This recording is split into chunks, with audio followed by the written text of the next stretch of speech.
আচ্ছা, তাহলে আমরা আমাদের আজকের ক্লাসটা শুরু করি। আমাদের আজকের টপিক ফাউজিয়ার বাকি যে পেপার 2 সেইটা নিয়ে আমরা একটু আলোচনা করব। পেপার 2 তে অনেকগুলি প্রশ্ন, তবে সুবিধা হচ্ছে যে অনেক রিপিটেশন আছে। এইটা হচ্ছে যে আপনাদের কাছে আমি অলরেডি পাঠাইছি, বাট এটা দেখে আমরা ডিসকাস করব না, আমরা ডিসকাস করব এইটা দিয়ে। আপনাদের গতদিন মনে আছে, একটা সেকেন্ড, আপনাদের গতদিন মনে আছে যে আমরা 135 পর্যন্ত সলভ করছিলাম। আজকে আমরা বাকিগুলি শুরু করি। তো দেরি না করে শুরু করি আমরা। এই যে আপনারা 136 নাম্বার যেটা দেখতে পাচ্ছেন, এটা দেখেন। এই থিমের প্রশ্ন আমরা অলরেডি অনেকবার পেয়েছি এবং এই থিমের প্রশ্ন আপনাদের পরীক্ষাতেও মাস্ট থাকবে। তাহলে এখানে জিজ্ঞেস করছে কি, 26 বছরের একটা ভদ্রলোক, তার মোটরসাইকেল অ্যাক্সিডেন্টের পরে তার 1 লিটার ব্লাড লস হলো। আচ্ছা, তারপরে এখন আপনাকে জিজ্ঞেস করছে যে আর্লিয়েস্ট কম্পেনসেটরি রেসপন্স কোনটা। তাহলে আমরা কি বুঝতে পারতেছি, উত্তর কি হবে?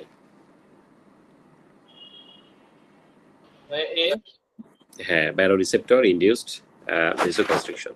তার মানে আর্লিয়েস্ট রেসপন্স কিন্তু ব্যারোরিসেপ্টর। যদি এখানে আপনাকে বলতো যে এ হচ্ছে ব্যারোরিসেপ্টর আর বি হচ্ছে সিম্প্যাথেটিক নার্ভাস সিস্টেম, তাহলে আপনি কি উত্তর চুজ করতেন আপনারা?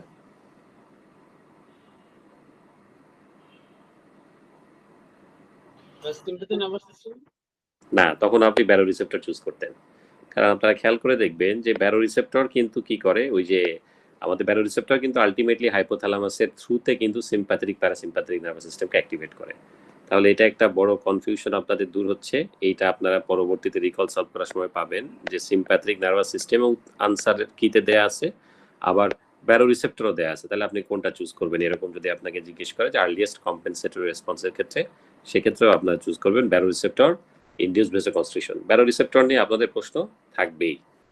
আচ্ছা, তারপর আমরা এখানে দেখি আবার এইটা একটা প্রশ্ন দেখেন যে histology of a discrete palpable lump in the breast of a 34-year-old woman. ওরা এখানে আমরা কি পাচ্ছি হিস্টোলজিতে? অ্যাপোক্রিন মেটাপ্লাসিয়া পাচ্ছি, এপিথেলিয়াল ওভারগ্রোথ পাচ্ছি, প্যাপিলারি প্রজেকশন পাচ্ছি। মোস্ট লাইকলি প্যাথোলজিক্যাল প্রসেসটা কি, এটা তারা জানতে চাচ্ছে। আচ্ছা, এপোক্রাইন মানে কি? এপোক্রাইন মেটাপ্লাসিয়া মানে আপনারা জানেন যে মেটাপ্লাসিয়া আসলে ইন্ডিকেট করে কি, যে একটা নর্মাল টাইপ অফ এপিথেলিয়াম বা নর্মাল টাইপ অফ টিস্যু যেটা আরেকটা নর্মাল টাইপ অফ টিস্যু দিয়ে কি হচ্ছে, রিপ্লেসড হচ্ছে, এটাকে আমরা বলি মেটাপ্লাসিয়া, তাই না? তো এই এপোক্রাইন মেটাপ্লাসিয়া মানে হচ্ছে যে যে সেলগুলি আগে ছিল তাদের সিক্রেটরি অ্যাবিলিটি কম ছিল বা ছিল না, এখন যে সেলগুলি আসছে এদের সিক্রেটরি অ্যাবিলিটি বেশি, মানে তারা কিছু গ্ল্যান্ডুলার সিক্রেশন করতে পারে। তো তাহলে এবং হচ্ছে যে একই সাথে এখানে কিছু এপিথেলিয়াল ওভারগ্রোথ হয়, প্যাপিলারি প্রজেকশন হয়। তা আমরা এখানে বুঝতে পারতেছি যে এটা definitely carcinoma of the breast না। এবং আমরা এটাও বুঝতে পারতেছি যেহেতু সিক্রেটরি একটা এপিথেলিয়ামের কথা আমরা বলছি, তার মানে এই জায়গাটাতে বেসিক্যালি কি তৈরি হওয়ার কথা, আমাদের বিনাইন ব্রেস্ট সিস্ট তৈরি হওয়ার কথা। তো তাহলে আমাদের একটা নতুন ইনফরমেশন আমরা ব্রেস্ট থেকে জানতেছি যে বিনাইন ব্রেস্ট সিস্টের হিস্টোপ্যাথোলজি হচ্ছে এখানে এপোক্রিন মেটাপ্লাসিয়া হয়, এখানে এপিথেলিয়াল ওভারগ্রোথ হয় এবং একই সাথে প্যাপিলারি প্রজেকশন হয়। ওকে, তাহলে আমরা এরপরে প্রশ্নটাতে যাই। এইটা আমরা অলরেডি জানি, এটা আমরা অলরেডি পড়ছি, আপনাদের মনে আছে যে আমরা এটা গ্যাস্ট্রিনোমার কারণে রিকারেন্ট পেপটিক আলসারেশন হচ্ছে, আগে আমরা এটা ডিসকাস করছি। 139 নম্বর প্রশ্নটাও সেম। এই যে বাচ্চা, 3 বছরের বাচ্চা, তার রেড ব্লাড, তার মানে এটা হচ্ছে আমাদের জুভেনাইল পলিপ, এবং জুভেনাইল পলিপ হচ্ছে একটা হামারটোমাটাস পলিপ। আচ্ছা, তারপরে এইটা আমরা দেখি, এটা আপনারা বলেন যে 32-year-old ম্যান, উনি আপনাদের কাছে আসছে পেইনফুল টর্টিকোলিস নিয়ে। There is no past medical history and his only complaint is that he has been feeling rather tired over the last 4 nights. আচ্ছা, তো তারপরে কি হলো, অন এক্সামিনেশন আপনি তাকে পরীক্ষা করলেন, দেখলেন যে তার he has large rubbery mass in the lateral aspect of his neck as well as a few smaller mass along his internal jugular vein. তার মানে তার মানে বড় বড় হচ্ছে যে বেশ কিছু রাবারি আমরা লিম্ফ নোড পাচ্ছি। You correctly assume that the muscular neck spasm and the large masses are connected. এই টর্টিকোলিসের কারণটা কি আপনাদের কি মনে হয়? আচ্ছা, আর কেউ কোনো উত্তর দিতে চান? Spinal accessory nerve pressure compression. হ্যাঁ, টর্টিকোলিসটা কেন হয় বেসিক্যালি? Sternocleidomastoid muscle. হ্যাঁ, স্টার্নোক্লিডোমাস্টয়েড মাসলে যেটা হয় যে এটা হচ্ছে যে টট থাকে, মানে খুব টেন্সড থাকে একদিকে, এবং হচ্ছে যে খুব একদিকের কি বলবো, মানে নেকটা একদিকে ফ্লেক্স থাকে এবং ব্যথার কারণে আসলে মুভও করানো যায় না। এই জিনিসটা হয় কি জন্য? এইটা আমরা জানি যে স্টার্নোক্লিডোমাস্টার মাসেলের সাপ্লাই হচ্ছে স্পাইনাল অ্যাক্সেসরি নার্ভ। তো যেহেতু এখানে লার্জ রাবারি মাসের কথা বলতেছে এবং এবং এটা হচ্ছে ল্যাটারাল অ্যাসপেক্ট অফ দ্য নেক, এবং আমরা জানি স্পাইনাল অ্যাক্সেসরি নার্ভও কি করে আমাদের lateral aspect of the neck including posterior triangle of the নেকে থাকে। তো আলটিমেটলি যেটা হয় যে এটার উপরে কম্প্রেশনের কারণে এই টর্টিকোলিসটা ডেভেলপ করছে। তাহলে এটার উত্তর হচ্ছে আমাদের স্পাইনাল অ্যাক্সেসরি নার্ভ।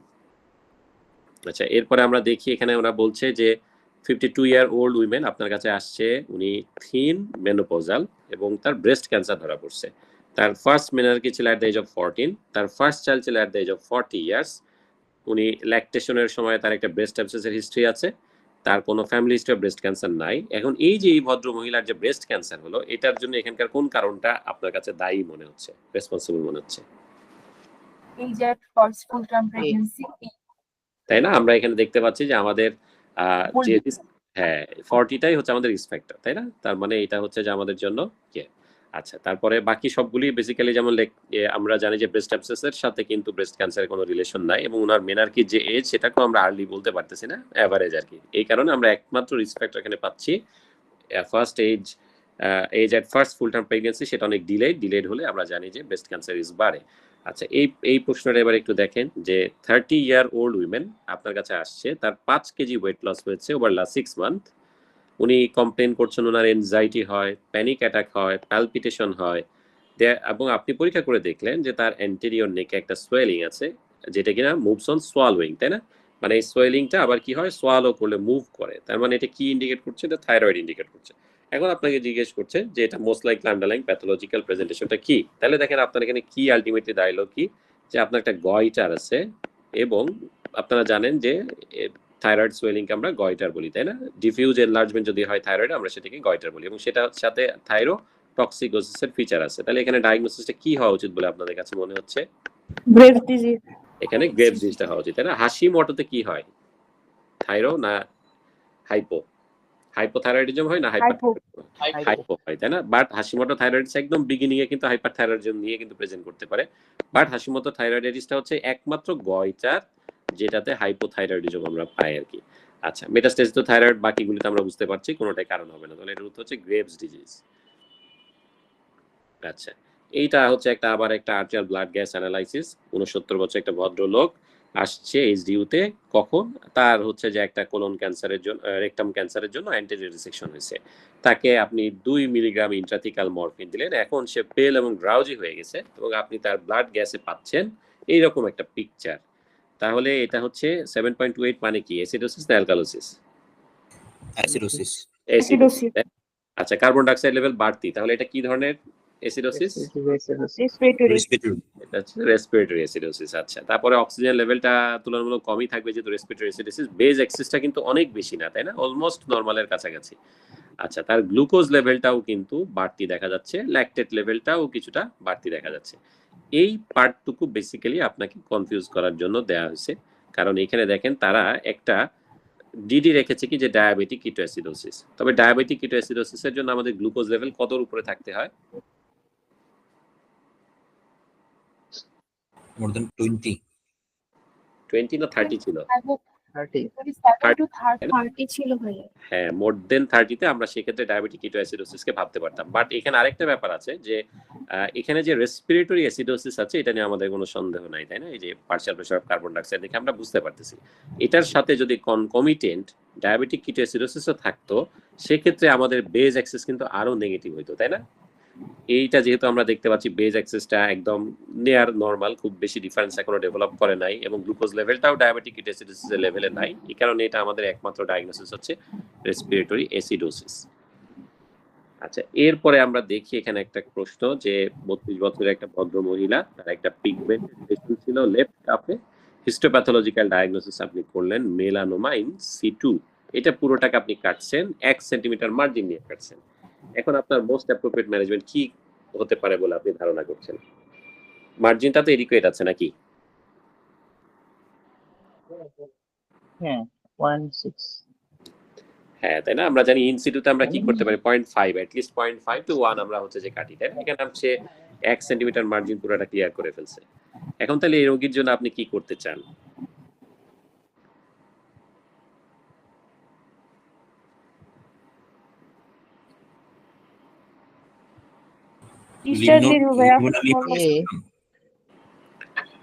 আচ্ছা দুইটা তাই না, এই তিনটা যা হবে না এটা তো আমরা সবাই বুঝতে পারতেছি, আমাদের কনফিউশন হচ্ছে এটা আর এটা নিয়ে, তাই না?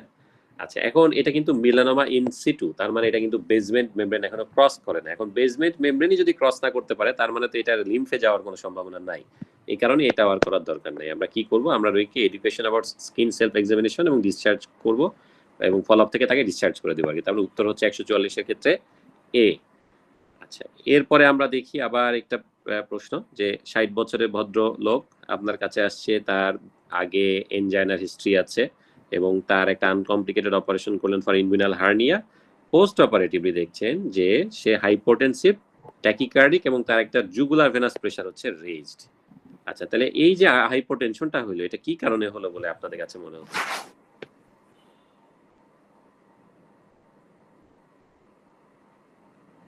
যে হাইপোটেনশনে এবং হচ্ছে যে আপনি আবার রেজ জুগুলার ভেনাসটা প্রেসারটাও বাড়তি পাচ্ছেন,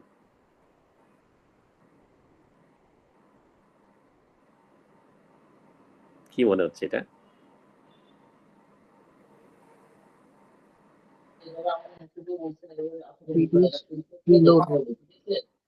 হ্যাঁ কোনটা?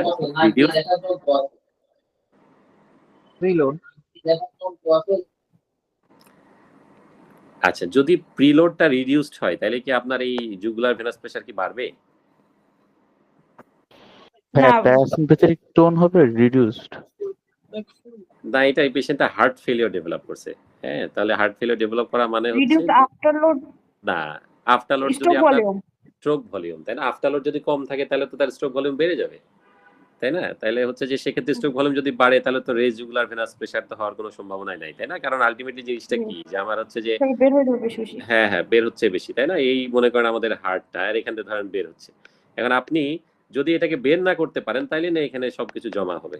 এখন আপনি কেন বের করতে পারছেন না? এটার সাথে আমরা দেখতে পাচ্ছি যে রিডিউস স্ট্রোক ভলিউমটা হচ্ছে যে যদি হয় তাহলে এটা বের হবে না এবং আলটিমেটলি আমার জুগুলার ভেনাস প্রেসারটা বেড়ে যাবে। কিন্তু যদি আফটার লোড কমে যাইতো, মনে করেন আফটার লোড কমে গেছে, তাহলে কি হতো এখান থেকে তো বেশি বের হইতো, তাই না? আফটার লোড কমা মানে কি স্ট্রোক ভলিউম বেড়ে যেত আমার, সেটা তো তাহলে কারণ হতে পারে না। তাহলে আমরা এখানে বুঝতে পারছি যে এটা হচ্ছে রিডিউস স্ট্রোক ভলিউম। 145 এর উত্তর হচ্ছে রিডিউসড স্ট্রোক ভলিউম।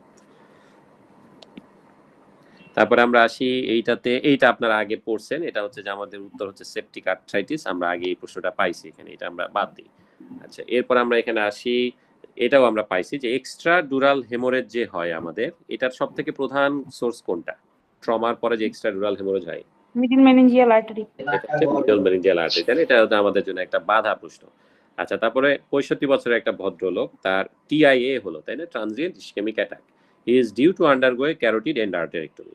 টিআইএ মানে তো আপনাদের মনে আছে নিশ্চয়ই, তাই না? যে হচ্ছে যেখানে যেটা হয় যে আমাদের একটা নিউরোলজিক্যাল একটা ডেফিসিট ডেভেলপ করে, বাট সেটা সাধারণত লেস দেন 24 আওয়ার পারসিস্ট করে এবং কমপ্লিট রিকভারি হয়। এবং এটার প্রধানতম কারণ হচ্ছে, একটা ইম্পর্টেন্ট কারণ কি আপনারা জানেন, যে আমাদের ক্যারোটিড ভেসেলগুলিতে মানে থ্রম্বো অ্যাথেরোস্ক্লেরোটিক চেঞ্জ হয় এবং আলটিমেটলি এটা ন্যারো হয়ে যায়, তখন আমরা সেইটাকে অপারেশন করে এটাকে ঠিক করতে পারি। এটা অপারেশনের নাম হচ্ছে ক্যারোটিড এন্ড আর্টারিক্টমি। আচ্ছা এখন ইন্টারনাল ক্যারোটিড আর্টারি নিয়ে কোনটা ট্রু এটা তারা জানতে চাচ্ছে। এরা কোন লেভেলে শুরু করে? ইন্টারনাল ক্যারোটিড আর্টারি কোন ভার্টিব্রাল লেভেলে শুরু হয়? Thoracic 4 level. থোরাসিক 4 কে বলছেন ভাইয়া? কাছাকাছি ছিলেন। হ্যাঁ সার্ভাইকাল 4 লেভেল এটা শুরু হয়, তার মানে এটা ভুল। আচ্ছা আচ্ছা তারপরে এটা কি অ্যান্টেরিয়র মিডল এবং পোস্টেরিয়র সেরেব্রাল আর্টারিতে ভাগ হয়? না ভাই অ্যান্টেরিয়র মিডল হয়।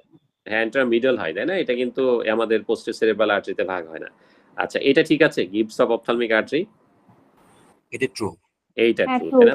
আমাদের উত্তর হচ্ছে সি, উত্তর হচ্ছে আমাদের 148 এর সি। তাহলে বাকিগুলি আর দেখলাম না, আপনারা দেখে নেবেন।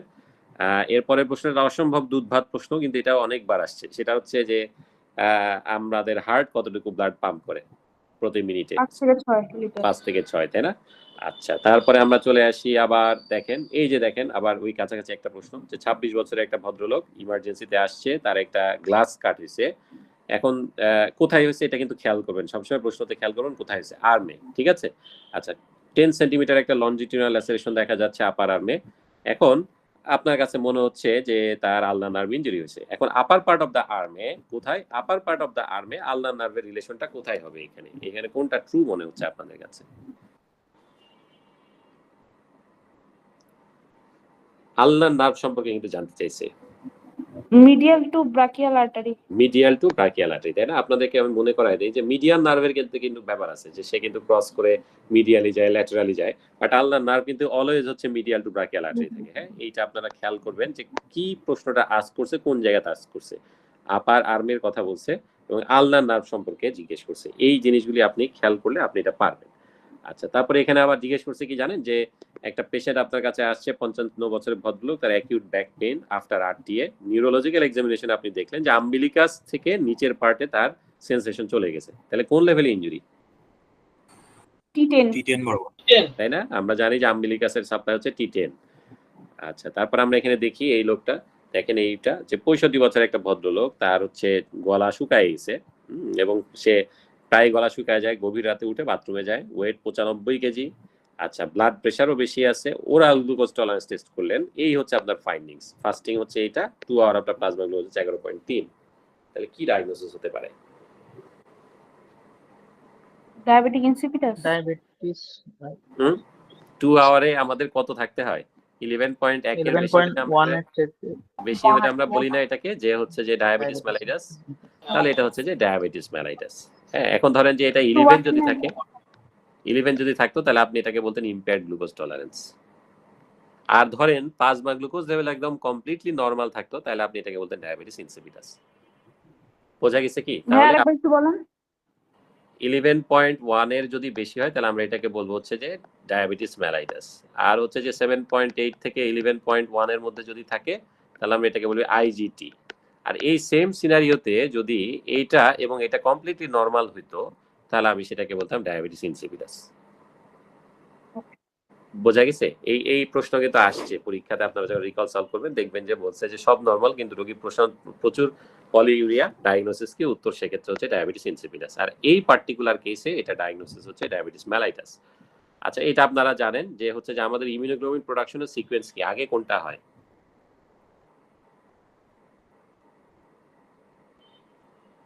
আইজিএম। হ্যাঁ, আইজিএম এর পরে কি হবে? আইজিজি। আইজিএম এর পরে আইজিজি হবে, তাই না? এটা হচ্ছে আমাদের উত্তর।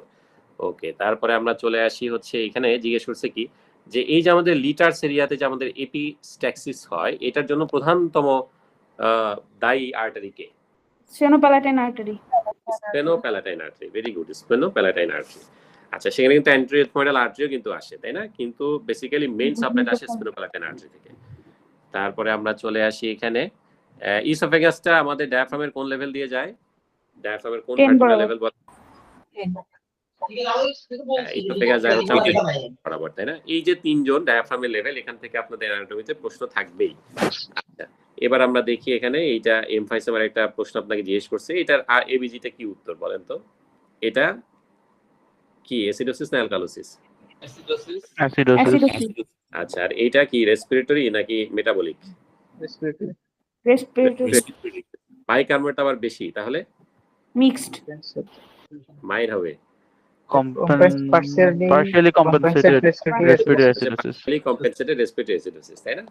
কারণ হচ্ছে যে বাইকার্বনেট তো যদি কম থাকতো তাহলে আমি এটাকে বলতাম মিক্সড অ্যাসিডোসিস। বাইকার্বনেট কম বলতে কত কম? মনে করেন এখানে বাইকার্বনেট ছিল 18 এবং এটা 80 আছে, তখন এটা কিন্তু মিক্সড অ্যাসিডোসিস। বাট এখানে আমরা দেখতে পাচ্ছি বাইকার্বনেট লেভেল বেশি, তার মানে সে কি করতে যাচ্ছে?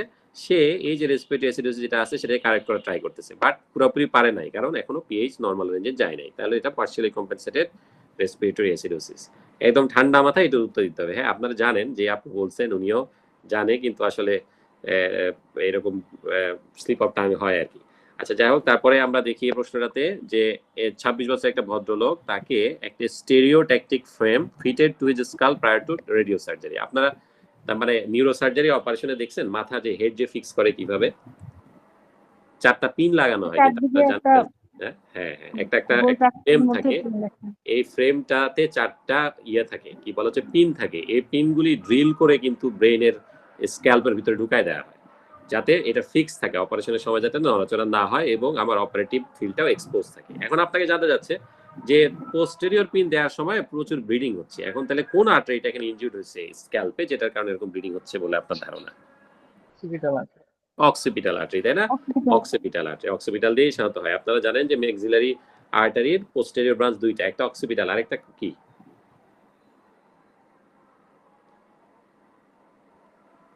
Posterior auricular. পোস্টেরিয়র অরিকুলারটা কিন্তু একদম কানের পিস দিয়ে যায়, ফলে এটা ইনজিউর্ড হয় না, বেসিক্যালি ইনজিউর্ড হয় হচ্ছে অক্সিপিটাল আর্টারিটা। আচ্ছা, তারপরে আমরা এখানে দেখি, এটা আমরা অলরেডি পড়ছি, আমাদের আগে দিয়েছিল, এটা হচ্ছে টেরাটোমা। আপনাদের মনে আছে নিশ্চয় যে নন সেমিনোমাটাস জার্ম সেল টিউমারে আমরা কি পাই? আমরা টিউমার মার্কারগুলি রেস্ট পাই। এটা কতদিন আমরা আলোচনা করছি, এটা নিয়ে আমরা আর কথা না বলি। আচ্ছা, এখানে আমরা হচ্ছে একটু দেখি, এই প্রশ্নটা একটু দেখেন যে 2 বছরের একটা বাচ্চা, তার রেসপিরেটরি ডিস্ট্রেস হচ্ছে, সেই বাচ্চাটার ডেলিভারি হয়েছে নর্মাল ভেজাইনাল ডেলিভারি। এখন বাচ্চাটার আপনি দেখলেন যে তার লোয়ার লিম্বে সাইনোসিস আছে এবং চেস্টে তার স্মার্ট রেসপিরেটরি ইনড্রয়িং আছে, তার ফিমোরাল পালস অ্যাবসেন্ট, তার প্রস্রাব হচ্ছে না, কিন্তু তার হাতে আপনি পালস পাচ্ছেন এবং তার ব্লাড প্রেশার হচ্ছে 60/30, মানে উপরের হাতের সবকিছু আপনি নর্মাল পাচ্ছেন, কিন্তু লোয়ার লিম্বে কিচ্ছু নাই এবং হচ্ছে আপনি কিডনিতেও কোনো ইউরিন নাই। এটা তাহলে কি ডায়াগনোসিস হতে পারে? এটা কি বি ভাইয়া? কোনটা আপু? বি। হ্যাঁ, এটা হচ্ছে এই যে ইন্টারাপ্টেড অ্যাওর্টিক আর্চ বা কোয়ার্কটেশন অফ অ্যাওর্টা, এইটা হচ্ছে আমাদের উত্তর। কারণ হচ্ছে যে এই ক্ষেত্রে আপনি দেখেন যে বেসিক্যালি আপনি বুঝতে পারছেন যে এটা যদি আমাদের আর্চ অফ অ্যাওর্টা হয় এবং এখানে হচ্ছে কমন কি বলে ব্রাকিওসেফালিক ট্রাঙ্ক, কমন ক্যারোটিড আর হচ্ছে সাবক্লভিয়ান, তাই না? এগুলি সব ওকে, এই কারণে আপার লিম্বে আমার কোনো ঝামেলা নাই। তো এই লেভেলে এসে তার কোনো একটা ন্যারোইং আছে, যে এটা বেসিক্যালি হচ্ছে যে রুডিমেন্টারি একটা টিয়া থাকে, এরপরে হচ্ছে যে আমাদের ব্লাড সাপ্লাই কাট অফ হয়ে গেছে, এই কারণে রেনাল আর্টারিও কোনো ব্লাড সাপ্লাই পাচ্ছে না, আমার ফিমোরাল পালসও নাই। এই ডায়াগনোসিসটাকে আমরা বলি হচ্ছে ইন্টারাপ্টেড অ্যাওর্টিক আর্চ। এটা বেসিক্যালি কোআর্কটেশন অফ অ্যাওর্টার একটা মোর সিভিয়ার ফর্ম। তাহলে আমরা এখানে 159 পাচ্ছি ইন্টারাপ্টেড অ্যাওর্টিক আর্চ। এই রোগীটা তো বুঝতে পারতেছেন যে এটা তো আসলে সার্ভাইভ করা ডিফিকাল্ট। তারপরে আমরা আসি আমাদের পরেরটাতে, এটাও আমরা পড়ছি আগে যে একটা অবস্ট্রাকটিভ জন্ডিসে কেন ডার্ক ইউরিন হয়, আমরা গতদিন পড়ছি, উত্তর হচ্ছে কনজুগেটেড বিলিরুবিনিউরিয়া। হ্যাঁ, এরপরে আমরা চলে আসি এখানে যে এইখানে একটু দেখেন যে 80 বছরের একটা ভদ্র মহিলা, উনি পড়ে গেছিলেন, ফ্লোরে পড়ে গেছেন, ওখানে 12 ঘন্টা ছিলেন, আপনি পরীক্ষা করে দেখলেন যে তার টেম্পারেচার 28 ডিগ্রি সেন্টিগ্রেড। তাহলে এটার মধ্যে কোনটা আপনার হবে আর কি, মানে ফার্স্ট রিয়াকশন কোনটা হবে?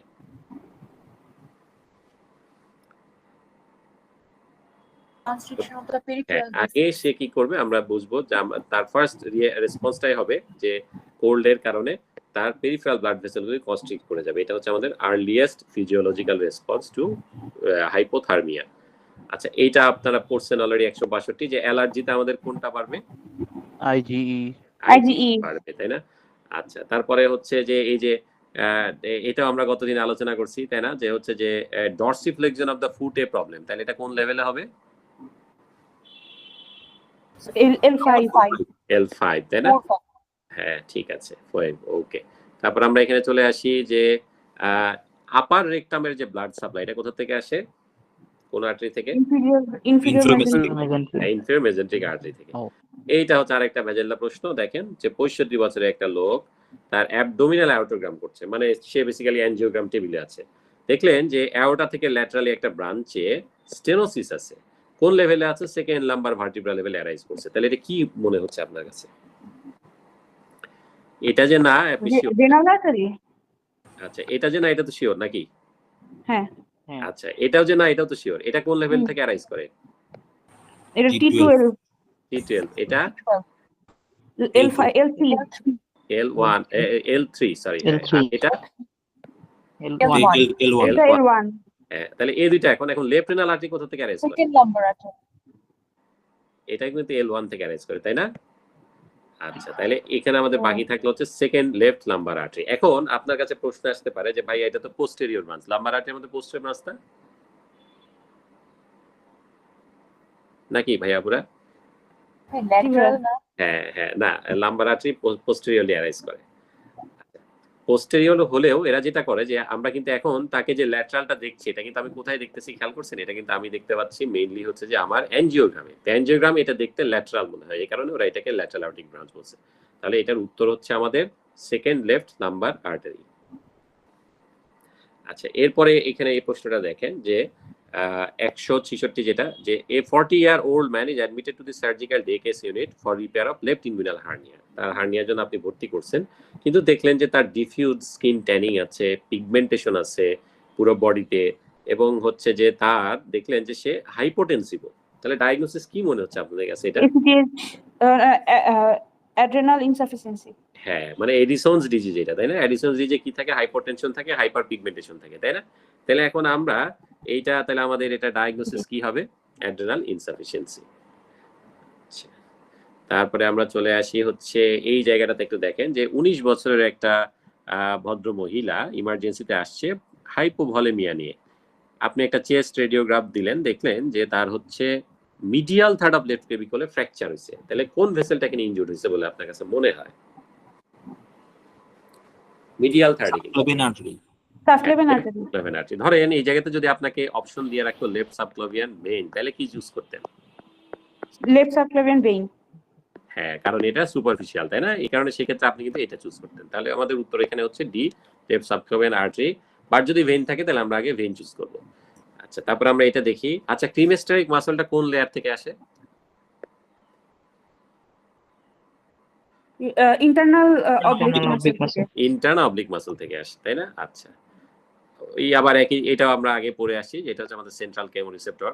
এটা কথা না বলি।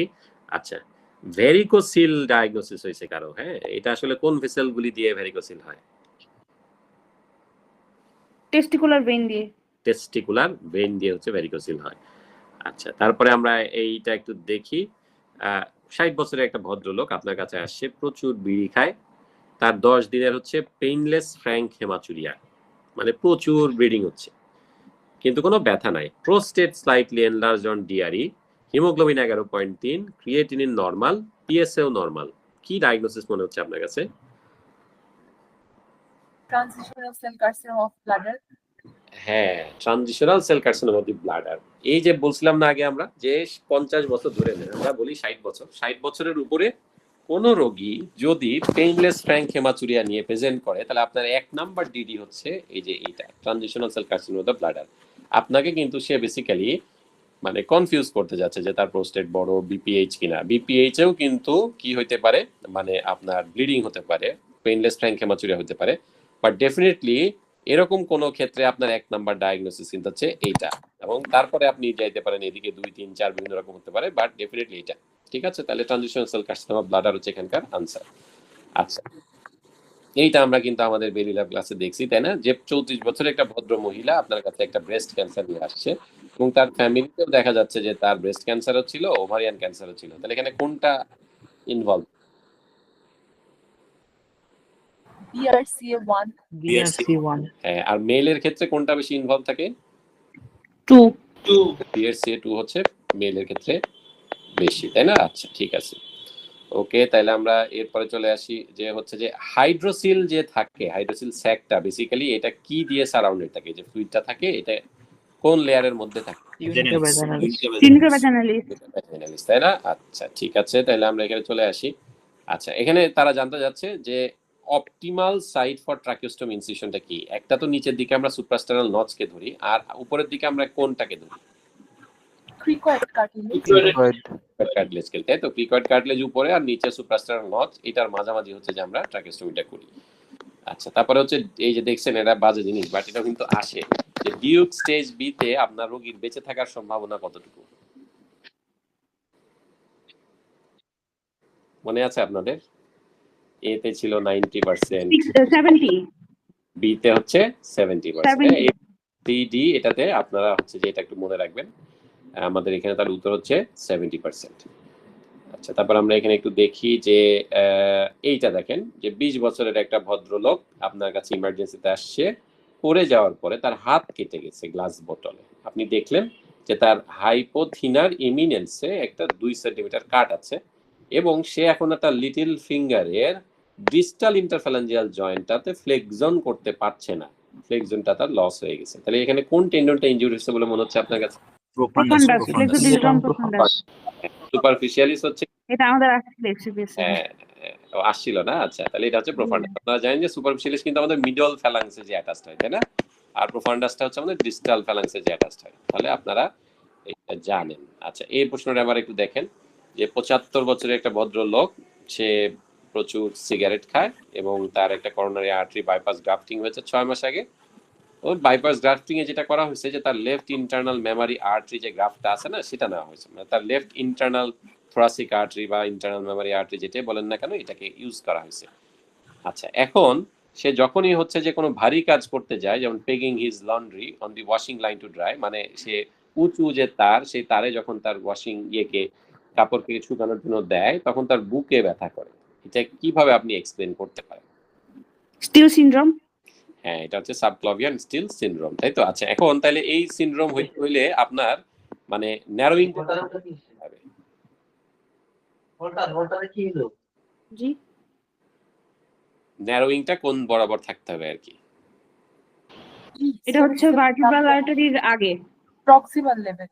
প্রক্সিমাল থাকতে হবে, তাই না? তাহলে এটা হচ্ছে আমাদের এখানে উত্তর হচ্ছে এইটা, যে প্রক্সিমাল যদি না থাকে তাহলে তো আপনার তো কোনো ঝামেলা নেই। ধরেন এইভাবে ন্যারো থাকার কারণেই কি হচ্ছে যে যখন এখানকার যে ব্রাঞ্চটা আছে এবং এটা ধরেন হাতের ব্রাঞ্চ, এই জায়গাটা ন্যারো থাকার কারণে হচ্ছে সে ফিক্সড একটা অ্যামাউন্ট অফ ব্লাডই সবসময় পাস করতে পারে। ফলে যখন আমার হাতে যখন বেশি দরকার হচ্ছে, তখন কি হচ্ছে, এইগুলি সবগুলি হাতে আলটিমেটলি কনভার্টেড হচ্ছে এবং আমরা ইন্টারনাল মেমরি আর্টারি দিয়ে ব্লাড যাচ্ছে না, ফলে আমার এনজাইনা হচ্ছে। তাহলে এটা আমার উত্তর হচ্ছে stenosis of the subclavian artery proximal to the first branch. আচ্ছা, এবার আমরা দেখি এই প্রশ্নটা দেখেন যে 50 বছরের একটা ভদ্রলোক অ্যালকোহলিক ম্যান আপনার কাছে আসছে। সে এখন আর তার রিস্ট এক্সটেন্ড করতে পারছে না, থাম্ব এক্সটেন্ড করতে পারতেছে না, ফিঙ্গারও এক্সটেন্ড করতে পারতেছে না তার রাইট হ্যান্ডে, এবং তার রাইট এলবো জয়েন্টে উইক এক্সটেনশন, এবং তার ফার্স্ট ওয়েব স্পেসের ডরসামেও হচ্ছে সেন্সেশন নাই। তাহলে কোথায় ইনজুরি হলো এটা? তাই না? আচ্ছা, তারপরে এটা আমরা দেখি, এটাও আমরা আপনারা জানেন 179, এটা কি হবে? ওই dorsiflexion of the left ankle joint, তাহলে সি। সি, তাই তো? আচ্ছা, তাইলে আমরা এরপরে প্রশ্নটা চলে আসি। এইটা একটু দেখেন যে 21 বছরের একটা ভদ্রলোক আপনার কাছে আসছে ইমার্জেন্সি ডিপার্টমেন্টে। তার রাইট চেস্টে একটা স্ট্যাব ইনজুরি, মোহাম্মদপুরে মনে হয় ঘুরতে গেছিল, স্ট্যাব ইনজুরি হয়েছে। পালস রেট হচ্ছে 110, ব্লাড প্রেশার হচ্ছে 85/40।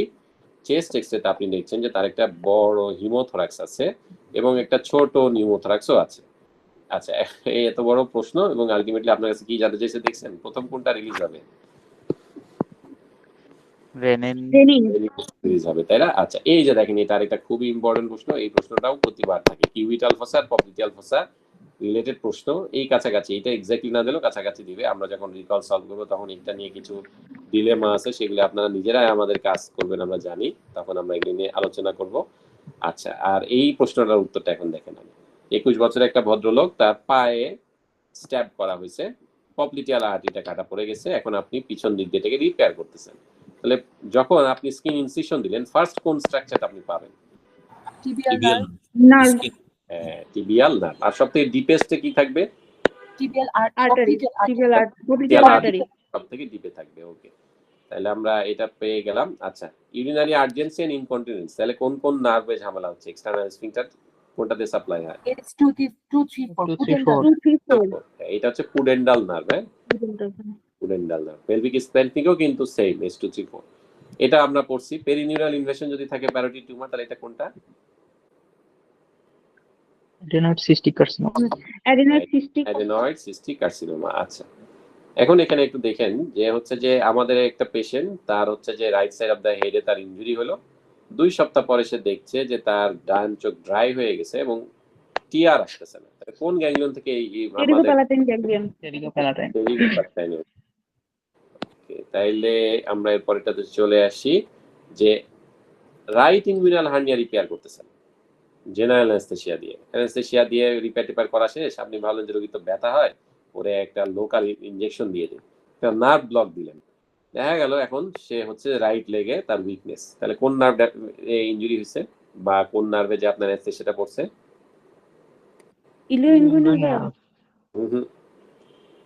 আমরা কি করি, আমরা যখন হার্নিয়া রিপেয়ার করি তখন কি থাকে আপনাদের মনে আছে না, যে আমাদের ইনগুইনাল লিগামেন্টের সাথে কিন্তু আমরা মেশটা রিপেয়ার করি, তাই না? এভাবে সেলাই দেয় না? ধরেন এটা রাইট সাইড, হ্যাঁ, এটা হচ্ছে আমাদের ইনগুইনাল লিগামেন্ট, আর এটা হচ্ছে পিভিক টিউবারকল। আমরা এই জায়গাটাতে কি দিই? একটা বড় মেশ দেই, তাই না? আচ্ছা, এই মেশটাকে আমরা সেলাই দিয়ে বাঁধি কার কার সাথে? আমরা কিন্তু এই মেশটারে কিন্তু সেলাই দিয়ে বাঁধি নিচের দিকে ইনগুইনাল লিগামেন্টের সাথে, এভাবে সেলাই দিই আমরা প্রলিন দিয়ে, ঠিক আছে? এখন ইনগুইনাল লিগামেন্টের নিচ দিয়ে কি যায়, খুব ক্লোজ দিয়ে ফিমোরাল নার্ভ যায় না? জি ভাইয়া। আচ্ছা, এই ফিমোরাল নার্ভটা খুব ইজিলি এই যে যখন সে নার্ভ ব্লক দিতে গেছে ওস্তাদি করে, তখন এটাতে ইনজুরি হয়ে গেছে, এই জন্য তার উইকনেস অফ রাইট লেগ হচ্ছে। এইখানে কিন্তু আপনাকে রাইট লেগের প্যাথোলজি জিজ্ঞেস করছে, এই কারণে এটা ফিমোরাল নার্ভ। আর আগে একটা সিনারিও ছিল, সেখানে কিন্তু সেন্সেশন গেছিল, Sensation তখন loss হচ্ছে ইলিওইনগুইনাল নার্ভ। বোঝা গেছে কি? তাহলে এখানে উইকনেস হইলো ফিমোরাল নার্ভ, আর সেন্সেশন গেলে তখন সেটা ছিল ইলিওইনগুইনাল নার্ভ। আচ্ছা, তারপরে এখানে ওরা জিজ্ঞেস করছে যে হর্নার সিনড্রোমে বেসিক্যালি কোন কোন নার্ভ রুটটা ইনভলভ থাকে? T1 C81 C8 এবং T1 কিন্তু, হ্যাঁ, হর্নার সিনড্রোমে দুইজন, C8 আর T1। আচ্ছা, এই প্রশ্নটা দেখেন কিভাবে আপনাকে জিজ্ঞেস করতেছে যে ব্রেস্ট কার্সিনোমার একটা রোগী আপনার কাছে আসছে, সে চিবিয়ে খেতে পারছে না এবং তার লোয়ার লিপে নামনেস আছে। সিটি স্ক্যানে দেখা গেল যে বোনি স্কাল বেজের কাছে একটা মেটাস্ট্যাটিক লেশন আছে, সেই কারণে তার লিপেও নামনেস দেখা যাচ্ছে। কোন লিপ? Lower lip. তাহলে কোন ফোরামেনটা ইনভলভ বলে মনে হচ্ছে, কোন নার্ভটা ইনভলভ বলে মনে হচ্ছে, এটা আগে বলেন। ট্রাইজেমিনাল ট্রাইজেমিনালের কোন ব্রাঞ্চটা? ম্যান্ডিবুলার mandibular তার মানে এটা কোথা দিয়ে বেরোচ্ছে? ওভালি দিয়ে। ওভালি দিয়ে। তাই না? তাই এটা হচ্ছে আমাদের উত্তর হচ্ছে ফোরামেন ওভালি। এটা আপনারা জানেন, আগে আলোচনা করছি সেমি টেন্ডিনোসাস। তারপরে এটা আমরা চলে আসি, এটাও আমরা আলোচনা করছি যে ওই যে ডেল্টোপেক্ট্রাল গ্রুপের প্রশ্নটা, যে থোরাকোক্টোমিয়াল আর্টারি। হ্যাঁ, তারপরে আমরা এটা চলে আসি যে ইমার্জেন্সি ডিপার্টমেন্টে আপনার কাছে রোগী আসছে, 55 বছরের ভদ্রলোক, তার পালস হচ্ছে 124, blood pressure low 60/30, respiratory rate অনেক হাই 34, পেরিফেরি হচ্ছে আবার ওয়ার্ম। তাহলে কি diagnosis? sepsis septic arthritis, septic এখানে Shock. sepsis আর কি, সেপটিক শকে আছে রোগী আর কি। আচ্ছা, এই যে দেখেন আবার সেই একই জিনিস চলে আসছে, কিভাবে আসছে দেখেন। ও আচ্ছা, না, এটা আলাদা প্রশ্ন, যে posterior lateral approach to a posterior malleolar fracture. An incision is made between the calcaneal tendon and the distal fibula. Which of the following structure is at risk? Sural nerve. Sural nerve. Good. সুরাল নার্ভটা হচ্ছে, আপনাদেরকে একটু বলে রাখি যে এই যে আমাদের যে ম্যালিওলাসটা, এটা যদি থাকে, তাই না, এবং এখানে নিচে কি থাকে, এটা মনে করেন যে হচ্ছে আমাদের ক্যালকেনিয়াল, তাহলে এই জায়গা দিয়ে যাচ্ছে কি, এটা হচ্ছে আমার গ্যাস্ট্রো, এই আমাদের যে ইয়ে আর কি, কি বলে ওই টেন্ডনটার নাম কি আমাদের, হচ্ছে যে অ্যাকিলিস টেন্ডন, তাই না? আচ্ছা, তো এটার এখান দিয়ে হচ্ছে আমাদের সুরাল নার্ভটা যায় পোস্টেরিয়রলি, পোস্টেরিয়র টু ম্যালিওলাস। আর এটার সামনে দিয়ে কে যায়? সেফানাস। পেরোনিয়াল নার্ভ যায় আর কি, হ্যাঁ, পেরোনিয়াল নার্ভটা সামনে দিয়ে যায়, মেলিওসার সামনে দিয়ে পেরোনিয়াল নার্ভটা যাবে, আর হচ্ছে যে পিছন দিয়ে যাবে হচ্ছে সুরাল নার্ভটা। আচ্ছা, এটা হচ্ছে কোন সাইডে? এটা কিন্তু আমাদের মানে ল্যাটারাল সাইড আর কি, হ্যাঁ। আর স্যাফেনাস আপনি বলছেন, স্যাফেনাসটা কিন্তু যেটা হচ্ছে যে lateral side medial malleolus. Medial malleolus, great স্যাফেনাসটা আমাদের মিডিয়াল ম্যালিওরাসে Medial side. অ্যাকচুয়ালি যায় আর কি। আচ্ছা, তাই যাই হোক, এটা আমরা আবার দেখি যে 25 বছরের একটা ভদ্র মহিলা, তার হচ্ছে একটা ইলেকটিভ রাইট থোরাকোস্কোপিক প্রসিডিউর করা হলো, তার রাইট পামার হাইপারহাইড্রোসিস, মানে যেহেতু তার হাত প্রচুর ঘামে, এই কারণে ওরা ওইখানে সিম্প্যাথিক নার্ভাস সিস্টেমে কিছু একটা করার জন্য এখানে গেছে আর কি। ডায়াথার্মি অ্যাপ্লাই করা হলো একটা নিউরাল স্ট্রাকচারে, যেটা কিনা ফার্স্ট রিবের সামনে থাকে, রাইট ফার্স্ট রিবের সামনে আছে। তাহলে এটার কমপ্লিকেশন কি অ্যারাইজ করতে পারে? Honor syndrome. হর্নার সিনড্রোম, তাই না? Horner C8 এবং syndrome. T1 এর যে গ্যাংলিয়নটা একসাথে থাকে, এটা হচ্ছে হর্নার সিনড্রোম। আচ্ছা, এইটা আবার দেখেন যে 33 বছরের একটা ভদ্রলোক অর্থোপেডিক আউটপেশেন্ট ক্লিনিকে আসছে, 6 মাসের হিস্ট্রি তার লো ব্যাক পেইনের, এবং এই পেইনটা এখন কোথায় যাচ্ছে, যে lateral aspect of the left upper thigh. Micturition ও ডিফিকেশন কিন্তু তার নর্মাল, কোনো প্রিভিয়াস ইনজুরি নাই, তার left lateral flexion of spine limited, full range of hip movement observe but painful, sensation loss আছে কোথায়, over the front of the knee, left knee reflex is reduced. এখন তাহলে এটা কোন স্পাইনাল নার্ভ? নি reflex কোন কোন লেভেল দিয়ে হয়? L5 হবে। নাম্বার L3 L4, তাই না? L3 L3 আচ্ছা, এখন ফ্রন্ট অফ দা নির ক্ষেত্রে কিন্তু L3 L4 দুইটাই কিন্তু তার কিন্তু কন্ট্রিবিউশন আছে, বাট L3 এর কন্ট্রিবিউশন হচ্ছে মোস্ট, এই কারণে আমরা এখানে L3 চুজ করব। আবার মানে ডার্মাটোমটা এক্স্যাক্টলি কোনটা যে মানে ডিমার্কেশন, এটা কিন্তু সবার জন্য সেম না, বাট আমাদের যে বেরিয়ান লাভ বইতে আমি আপনাদেরকে বেরিয়ান লাভের ফার্স্ট ক্লাসে একটা ছবি দেখায় বলছিলাম, একটা ডার্মাটোমওয়ালা ছবি, আপনাদের খেয়াল আছে নিশ্চয়। ওইখানে আপনি যদি দেখেন, ওই ছবিতে দেখবেন যে পুরো নি জয়েন্টটাই কিন্তু হচ্ছে L3 দিয়ে কভার করা। তো এই কারণে আমরা L3টাকে এখানে চুজ করব, যদিও নি রিফ্লেক্সটা কিন্তু L3 L4 দুইটা দিয়ে হয়। এবং আপনি যদি নেটারের ছবি দেখেন, তাহলে দেখবেন যে ফ্রন্ট অফ দা নিতে L3 L4 দুজনেরই সাপ্লাই আছে, বাট L3 এর কন্ট্রিবিউশন বেশি, এবং বেরিয়ান লাভের কথা আবার ধরলে পুরাটা L3 দিয়ে হয়, এই কারণে আমরা উত্তরটা চুজ করব L3। আচ্ছা, এবার আমরা এটা দেখি যে 25 বছরের একটা ভদ্রলোক মোটরসাইকেল চালায়, অ্যাক্সিডেন্ট করছে। এখন তার হচ্ছে বাইল্যাটারাল ফিমোরাল ফ্র্যাকচার, রাপচার্ড স্প্লিন। তারপরে হচ্ছে যে 3 দিন পরে আপনি দেখলেন সে কনফিউজড, হাইপোক্সেমিক এবং difficult to ventilate, blood pressure 120/80, regular pulse 88, জন নাই কোনো, চেস্ট এক্সরেতে দেখলেন বাইল্যাটারাল ডিফিউজ লাং ইনফিল্ট্রেট। তাহলে ডায়াগনোসিস কি দাঁড়ায় গেল? ARDS হয়ে গেল আর কি। আচ্ছা, তারপরে আমরা দেখি যে এই যে দেখেন এই প্রশ্ন, যে দেখেন কিভাবে জিজ্ঞেস করছে, on an ultrasound scan of the popliteal fossa আপনি একটা সোয়েলিং পেলেন। এখন আপনার কাছে জানতে যাচ্ছে যে ক্যাপসুল অফ দ্য নি জয়েন্টের সব কাছাকাছি সবথেকে কোন জন এই 5 জনের মধ্যে? popliteal Artery. artery, artery.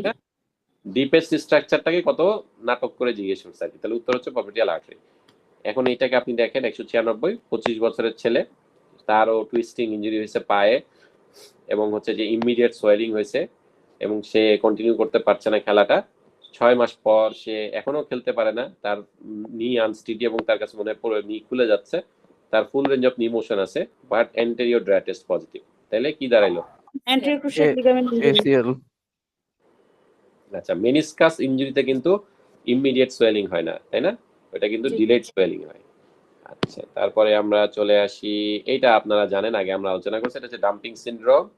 এটাও আপনারা পড়ছেন, সেপটিক শকে নরএড্রেনালিন কোনটার উপর কাজ করে? আলফা 1 এর উপর কাজ করে, আলফা তাই না? 1। হ্যাঁ, এবার এটা দেখেন তো, 56 বছরের ভদ্রলোক, acute epigastric pain and vomiting, upper অ্যাবডোমেনে গার্ডিং, তার ব্লাড রেজাল্ট হচ্ছে এইটা। কি ডায়াগনোসিস?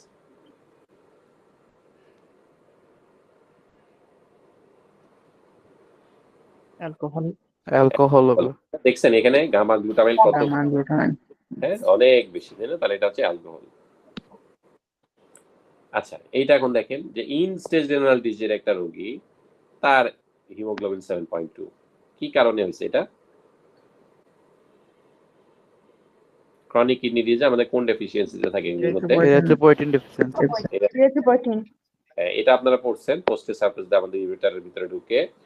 আচ্ছা, এইটা আবার দেখেন যে 65 বছরের একটা লোক, তার কোলনে অপারেশন করছেন 12 ঘন্টা আগে, এখন সে খুব কনসেন্ট্রেটেড ইউরিন প্রডিউস করছে। তাহলে কি কারণে কনসেন্ট্রেশন ইউরিন প্রডিউস করলে এই 5টার মধ্যে? ঠান্ডা মাথায় আপনারা এটা আনসার দিবেন। increased ADH বা vasopressin release. Vasopressin এটা release. উত্তর আমাদের ইনক্রিজ ভেসোপ্রেসিন রিলিজ। বাকি কোনগুলির কারণে কিন্তু হয় না, এটা উত্তর হচ্ছে এইটা। এই যে ইনক্রিজ ডিক্রিজ পার্টটা কিন্তু আপনারা সবাই জানেন, হ্যাঁ, কিন্তু খুব ঠান্ডা মাথায় এটা বুঝে আনসার দিবেন আর কি। ওকে, তারপরে আমরা আসি এই যে, আচ্ছা এই যে দেখেন এই প্রশ্নটা, যে 28 বছরের একটা ভদ্রলোক, তার হচ্ছে একটা ইসচিওর একটা অ্যাবসেস হয়েছে। এই অ্যাবসেস কেভিটা কোন জায়গাতে সিচুয়েটেড? এটা কি অ্যাবভ দি লিভেটার আনি?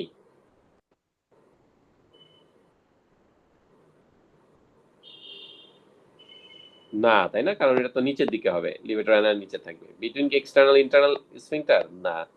Lateral to obturator internus? তাও না, এটা তো medial to obturator. Pudendal canal. এটা হচ্ছে medial to pudendal canal. Okay, anatomical snuff বক্সের বাউন্ডারি আপনারা জানেন, গতদিন পড়ছি, উত্তর হচ্ছে এক্সটেন্সর পলিসিস লঙ্গা সেক্ষেত্রে। আচ্ছা, এই মহিলার হচ্ছে হাইপোক্যালসেমিয়া, এখন তাহলে কি কোন ইনজেকশন দিবেন? Calcium chloride. ক্যালসিয়াম ক্লোরাইড, তাই না? এই হাইপোক্যালসেমিয়া অর হাইপারক্যালসেমিয়ার ম্যানেজমেন্ট, এইটা কিন্তু আপনার থাকবেই, একটা প্রশ্ন আপনাদের জন্য ফিক্স, হাইপারক্যালসেমিয়ার ম্যানেজমেন্টে। আচ্ছা, যাই হোক, এরপরে আমরা এটাতে চলে আসি। এটা তো আপনারা জানেন, জিজ্ঞেস করছে যে ফিকাল ইনকন্টিনেন্স, ইন্টারনাল আর এক্সটার্নাল অ্যানাল স্ফিংক্টার, তাহলে কোনটা ড্যামেজ হয়েছে? Pudendal nerve. Pudendal nerve. তাই না? এখানে কিন্তু আবার ভুল করে এটা দাগায়েন না, হ্যাঁ? আচ্ছা, একটা অ্যাবডোমিনাল ফ্রি ফ্লুইড আপনি, রোগী যদি শুয়ে থাকে তাহলে কোন জায়গাতে কালেক্ট করবে? Hepatorenal pouch. হেপাটোরেনাল পাউচ এটা কালেক্ট করবে। শুয়ে থাকলে হেপাটোরেনাল পাউচ হচ্ছে সবথেকে ডিপেন্ডেন্ট পার্ট। আচ্ছা, এই প্রশ্নটা দেখেন যে 45 বছরের একটা ভদ্রলোক, সে হোমলেস, তার কাশি, ওয়েট লস, বিএমআই মাত্র 19, reduce breath sound in right upper zone, chest এক্সরেতে দেখা যাচ্ছে cavitating lesion, bronchoscopy bronchial biopsy করলেন, সেখানে দেখলেন necrosis surrounded by epithelioid macrophage and giant cell. তাহলে এখন ডায়াগনোসিস কি? Tuberculosis. টিউবারকুলোসিস। আচ্ছা, ঠিক আছে, তাইলে আমরা এখানে চলে আসি। আচ্ছা, কোনটা দিয়ে আমরা জিএফআর সব থেকে ভালো মেজার করতে পারি? ইনুলিন। Inulin clearance. আর এইটা কোনটা দিয়ে মেজার করতে পারি? পিএইচ দিয়ে কি মেজার করি আমরা? Renal blood flow. Renal blood flow, তাই না? এটা কিন্তু আমার পরীক্ষা প্রশ্ন আসছিল যে কিভাবে মেজার করি। আচ্ছা, এটা আমরা অলরেডি পড়ছি, এটা হচ্ছে অ্যান্টিফসফোলিপিড অ্যান্টিবডি। আচ্ছা, এইটা হচ্ছে যে এখন জিজ্ঞেস করেন যে দেখেন যে একটা পেশেন্টের সিওপিডি আছে, carcinoma of the urinary bladder আছে, গ্যাস্ট্রিক আলসার আছে, তাহলে এই পাঁচটার মধ্যে কোনটা কারণ সবগুলির জন্য? কি বলবো? Carcinoma of the urinary bladder, COPD, carcinoma of urinary bladder, gastric ulcer, তিনটার পিছনে থাকে সিগারেট স্মোকিং। সিগারেট মানে স্মোকিং। স্মোকিং কে আমরা এটা ধারণা করতে পারি। এটা অ্যানুলার প্যানক্রিয়াসের প্রশ্ন আপনারা পড়ছেন, সেকেন্ড পার্ট অফ ডিউরেনাম। আচ্ছা, এক্সটার্নাল রিংটা বেসিক্যালি কোন জায়গাতে, কোন জায়গার ডিফেক্ট আমাদের ইনগুইনাল ক্যানালের external inguinal ring? External oblique aponeurosis. External oblique aponeurosis. আচ্ছা, এই প্রশ্নটা দেখেন যে স্পাইনা বাইফিডার একটা রোগী 45 বছর বয়স এবং সে কনফাইন্ড টু হুইল চেয়ার, তার লেগ তো ডেভেলপ না ফুললি, কি কারণে তার লেগ ডেভেলপ? এটা কিন্তু ফ্রম বার্থ, মানে ফ্রম তার জন্ম থেকেই বেসিক্যালি তার এটা ডেভেলপ করেনি, এটা হচ্ছে হাইপোপ্লাসিয়া। ঠিক আছে, মানে যেমন ধরেন যে এই কেসটাই যদি এরকম বলতো যে 45 ইয়ার ওল্ড উইমেন, সে রোড ট্রাফিক অ্যাক্সিডেন্টের পরে এখন প্যারাপ্লেজিয়া, তাইলে কিন্তু আপনি সেটাকে বলতেন অ্যাট্রফি। হ্যাঁ, কিন্তু তার এখানে তো স্পাইনা বাইফিডা, তাই না? তার মানে এটা তো সিন্স বার্থ বা তার এটা হচ্ছে ফিটাল লাইফ থেকে তো এটা ডেভেলপ করেনি, এই জন্য এটা হচ্ছে হাইপোপ্লাসিয়া। ঠিক আছে, তাহলে উত্তর হচ্ছে হাইপোপ্লাসিয়া। আচ্ছা, এইটা হচ্ছে 23 বছরের একটা ভদ্রলোক আপনার কাছে আসছে ইমার্জেন্সি ডিপার্টমেন্টে চেস্ট পেইন নিয়ে। আপনি একটা অ্যান্ট্রোপোস্টের চেস্ট রেডিওগ্রাফ করলেন, পিএ ভিউ, এবং হচ্ছে যে আপনাকে জিজ্ঞেস করছে যে অ্যাওর্টিক নাকল যে জায়গাটাতে দেখা যায় এর নিচে এখানে কি থাকে। একটা আপনি যদি এক্স-রে করেন তাহলে অ্যাওর্টিক নাকলের নিচে এখানে কি থাকে, এইটা তারা আপনার কাছে জানতে চাচ্ছে। Pulmonary trunk. হ্যাঁ, ভেরি গুড, পালমোনারি ট্রাঙ্ক। এখানে এই নোটে এই ছবিগুলি খুব সুন্দর আছে, আপনাকে যদি আমি দেখাইও যে এই প্রশ্নটা খুব সম্ভবত অ্যারাউন্ড 70-80 দিকে একটা হবে। ছবিটা খুব ভালো, এইটা গুছায় ওরা করছে। আপনাদেরকে তারপর আমি ছবিটা দেখাই। এই এক্স-রেটা আপনাদের পরীক্ষার জন্য খুবই ইম্পর্টেন্ট, কারণ এই এক্স-রে থেকে একটা প্রশ্ন থাকবে, ওই যে ইমেজিং রিলেটেড যে প্রশ্ন ভাইয়া জিজ্ঞেস করতেছিল না ফাহিম ভাই, এই যে এইখানে হচ্ছে যে ইমেজটা আছে এটা আপনাদের জন্য খুব ভালো। দেখেন যে আপনি ইমেজে রাইট বর্ডার অফ দি হার্টটা কি দিয়ে ফর্ম হচ্ছে খেয়াল করছেন? রাইট অ্যাট্রিয়াম দিয়ে, এটা কিন্তু আপনার পরীক্ষার প্রশ্ন। লেফট বর্ডার অফ দ্য হার্টটা কি দিয়ে মেনলি ফর্ম হচ্ছে? লেফট ভেন্ট্রিকল দিয়ে, তাই না? তারপরে দেখেন এই যে অ্যাওর্টিক আর্চের নিচে কি পাওয়া যাবে, যেটা আপনারা বললেন যে পালমোনারি ট্রাঙ্ক। তাহলে এই ছবিটা আপনারা খুব ভালো করে অবশ্যই খেয়াল করবেন। তাহলে আমাদের এখানকার উত্তর হচ্ছে পালমোনারি ট্রাঙ্ক। আচ্ছা, এখন এখানে জিজ্ঞেস করছে ওরা কি, খুব সহজ প্রশ্ন এটা, যে 45 বছর একটা ভদ্রলোক আপনার কাছে আসছে জন্ডিস নিয়ে, আপনি আল্ট্রাসাউন্ড করলেন, করে দেখলেন যে তার হেপাটোসেলুলার কার্সিনোমা, তাহলে কে দায়ী এখানকার মধ্যে? উদ্ভট প্রশ্ন। Hepatitis B. Hepatitis B virus. আচ্ছা, ওকে, তারপরে আমরা আসি হচ্ছে যে 82 ইয়ার ওল্ড ম্যান, হ্যাঁ, তার হচ্ছে যে কমপ্লিট অক্লুশন অফ ইনফেটা আপনারা পড়ছেন যে ইন্ট্রোমেজেন্টিক আর্টারি টেরিটরিতে কে সাপোর্ট দেয়, এটা জানেন যে মিডল কোলিক আর্টারিতে সাপ্লাই দেয়, তাই না? এটা আপনারা আগে দেখছেন। আচ্ছা, এইটা এখন একটু দেখেন এটা ডায়াগনোসিসটা কি মনে হয় আপনাদের কাছে। 56 বছরের একটা ভদ্রলোক, তার টাইপ 1 ডায়াবেটিস মেলাইটাস। আপনি হচ্ছে যে সার্জিক্যাল আউটপেশেন্ট ক্লিনিকে আসছে, তার 3 মাসের হিস্ট্রি রাইট লেগ পেইন, এবং এটা কখন হয়? হাঁটতে গেলে হয়। 50 মিটার যদি হাঁটে তাহলে তার রাইট লেগ পেইন ডেভেলপ করে। তার কোনো ব্যাক পেইন নাই। তার সে 10 বছর ধরে সিগারেট স্মোকার, অ্যালকোহলও খায় মাঝে মাঝে। হ্যাঁ, এটা কি তাহলে এটা কি হবে? ক্লিনিক্যাল এক্সামিনেশন আপনি দেখছেন যে তার ফুড পালস হচ্ছে উইক, তাহলে এটা ডায়াগনোসিস কি দাঁড়াচ্ছে? Neuropathic pen. নিউরোপ্যাথিক বলা যাবে। ফিমোরোপপিডিয়াল স্টেনোসিস। হ্যাঁ, তার কোনো লো ব্যাক পেইন নাই, তাই না? তাহলে হচ্ছে যে এইখানে আমরা এটা পাবো হচ্ছে ফিমোরোপপিডিয়াল স্টেনোসিস। আচ্ছা, তাহলে আমরা এইটার পরে চলে আসি এই প্রশ্নটাতে। এটা আপনারা পড়ছেন, এটা হচ্ছে নিউক্লিয়াস পালপোসাস, আগে ক্লাসে আমাদের আগের দিন আলোচনা হয়েছে। এটা দেখেন 72 বছর একটা ভদ্রলোক, সেও স্মোকার, তার 2 বার ফ্রাইনকেমাচুরিয়া হলো, আল্ট্রাসাউন্ডে একটা সলিড লেশন দেখা যাচ্ছে কিডনিতে, কি মনে হচ্ছে? Renal cell carcinoma. হ্যাঁ, সলিড লেশন কিন্তু রেনাল সেল কার্সিনোমা। আচ্ছা, যদি হচ্ছে যে এরকম বলতো যে হচ্ছে যে ফ্যাট কন্টেনিং কিছু দেখা যাচ্ছে, তাহলে কিন্তু সেটা কি হতো? অ্যানজিওমায়োলাইপোমা। বোঝা গেছে? ওকে, তাইলে আমরা এরপরে চলে আসি। এই যে একটা 20 বছরের বাচ্চা খেলার সময় তার স্ক্রিন রাপচার হয়ে গেল, কোনো ট্রমা ছিল না বলতেছে, Epstein-Barr virus. হ্যাঁ, এটা হচ্ছে এপস্টেইন বার ভাইরাস। আচ্ছা, তারপরে হচ্ছে যে দেখেন এখানে ওরা বলছে যে 30 বছর একটা ভদ্রলোক আউট পেশেন্ট ক্লিনিকে এটা আসছে, বুঝি নাই। Spontaneous rupture of spleen. Fracture. Spontaneous rupture of স্প্লিন হয় কখন? ওই যে একটা কেস আছে না যে স্প্লিন অনেক বড় হয় এবং খুব ফ্রায়াবল হয়, কোন কেসে? এপস্টেইন বার ভাইরাস ইনফেকশনের ক্ষেত্রে আর কি। হ্যাঁ, এটাকে ওরা ইন্ডিকেট করতেছে আর কি। মনে পড়ছে? জি ভাইয়া। আচ্ছা, ওকে। তাহলে এইটা এখন দেখেন যে 30 বছরের একটা ভদ্র মহিলা, তারা 3 মাস ধরে ডায়রিয়া, মাঝে মধ্যে ব্লাডও যায়, বায়োপসি করলেন, গ্রানুলোমাটাস ইনফ্লামেশন পাইছেন। তাহলে কি ডায়াগনোসিস? Sarcoidosis. সার্কোইডোসিস।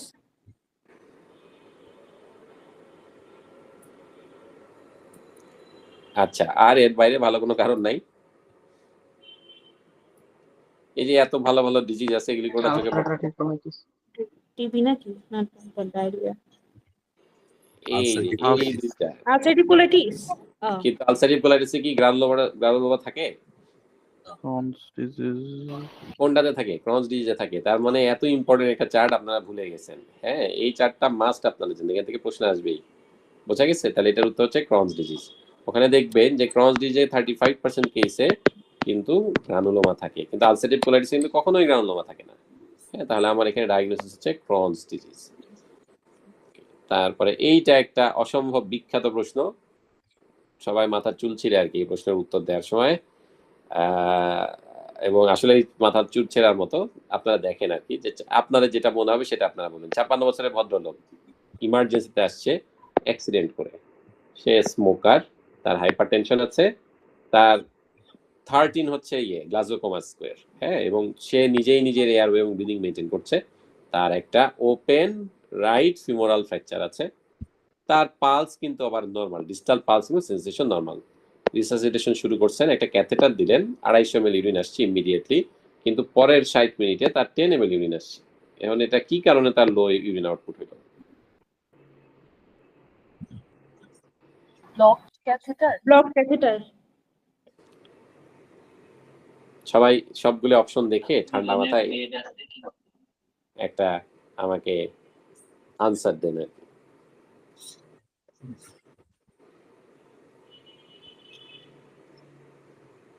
Resuscitation তো শুরু হয়ে গেছে, তাহলে তো hypovolic shock ব্লক ক্যাথেটারই হবে ভাইয়া। ব্লক ক্যাথেটার মনে হচ্ছে। block catheter তো ইউরিন আউটপুট 0 হয়ে যায়। আচ্ছা, এইটাই হচ্ছে যে আপনারা যেটা নিয়ে চিন্তা করতেছেন, এই দুইটা নিয়েই সবাই চিন্তা করে যে বেসিক্যালি কেন এই ঘটনাটা ঘটছে। আমাকে যদি আপনি জিজ্ঞেস করেন, ওরা বেসিক্যালি প্রশ্নটা খুব পোরলি কনস্ট্রাক্টেড আর কি। হ্যাঁ, এখানে কারণ হচ্ছে যে কয়েকটা ইস্যু আছে। যেমন এখানে ইউজুয়ালি ব্লকড ক্যাথেটারগুলি কিভাবে প্রেজেন্ট করে, যে আপনার মনে করেন যে আপনি একটা পেশেন্টের ইউরিন আউটপুট পাচ্ছিলেন 50 ml 50 ml, হঠাৎ করে 0 হয়ে গেল, বুঝতে পারছেন? তখন আমরা এটাকে ব্লকড ক্যাথেটার বলি। তারপরে আবার ধরেন যে হাইপোভলিউমিক শক যদি আপনি বলেন, তাহলে তো এখানে তার নর্মাল ডিস্টাল পালস এবং সেন্সেশন কিভাবে, তাই না? তাহলে তো তার পালস আমি ফিবল পাবো বা র্যাপিড 3D পাবো, ইত্যাদি কিছু একটা হওয়া উচিত না? আচ্ছা, এখানে যে ঘটনাটা ঘটছে, এখানে আসলে দুইটা গ্রুপ। আপনারা যেভাবে চিন্তা করছেন সবাই সেভাবে চিন্তা করে পুরো ওয়ার্ল্ডেই, যে কেউ এটাকে ব্লকড ক্যাথেটার বলতে চায়, কেউ একটা হাইপোভলিউমিক শক বলতে চায়, এবং দুইটাই পসিবল, তাই না? তার কারণ কি? তার কারণ হচ্ছে ফিমার ফ্র্যাকচারে কিন্তু প্রচুর ব্লাড লস হয়, সেক্ষেত্রে এটা হাইপোভলিউমিক শকও হতে পারে, এটা কিন্তু হইতেই পারে। তবে আমি বলবো যেহেতু এটা সিঙ্গেল বেস্ট আনসার, এখানে বেসিক্যালি আমি ব্লকড ক্যাথেটার দিয়ে সবগুলিকে এক্সপ্লেন করতে পারি। হাইপোভলিউমিক শককে আমি এক্সপ্লেন করতে পারতেছি না কেন? কারণ এইটা, এই যে নর্মাল ডিস্টাল পালস, এটা কিভাবে সম্ভব নর্মাল ডিস্টাল পালস হাইপোভলিউমিক শক? এই কারণে এটাকে আমি নিতে চাই না। ব্লকড ক্যাথেটারকে আপনি কিভাবে দিতে পারেন? ধরেন যে আপনি রিসাসিটেশন শুরু করছেন, আপনি তাকে ফ্লুইড দিলেন, এই সময় আপনি ক্যাথেটার করলেন, 250 ml ইউরিন দিচ্ছেন, আপনি ক্যাথেটারটা ঢুকাইছেন, ক্যাথেটারটা ঢুকানোর পরে কিছুক্ষণ যে ইউরিনটা আসছে সেটাতে 10 ml আসছে, এরপরে সেটা ব্লক হয়ে গেছে, এই কারণে আর ইউরিন আসে নাই। বুঝতে পারছেন? তাহলে আমরা এটাকে সিঙ্গেল বেস্ট আনসার হিসেবে চুজ করব, ব্লকড ক্যাথেটার। ক্লিয়ার সবাই? কেন হাইপোভলিউমিক শকটাকে আমি চুজ করলাম না? আমার স্ট্রং পয়েন্ট হচ্ছে এইটা, যে নরমাল ডিস্টাল পালস। এখন অনেকে বলতে পারে যে হচ্ছে যে তার ক্ষেত্রে এটা 0 হওয়া উচিত ছিল। কেন 0 হয় নাই সেটার উত্তর আমি আপনাদেরকে দিলাম, যে যখন আমি মাপছি তখন 250 ছিল, এরপরে তো আমি আর চেক করি নাই আবার, মানে ধরেন যে আমি 3টার দিকে 3 PM আমি 250 পাইছি, ঠিক আছে? তারপরে আমি তাকে ফেলে দিলাম ওইটা, এরপর আমি আবার 4 PM এ যেয়ে দেখলাম যে তার মাত্র 10 ml আছে।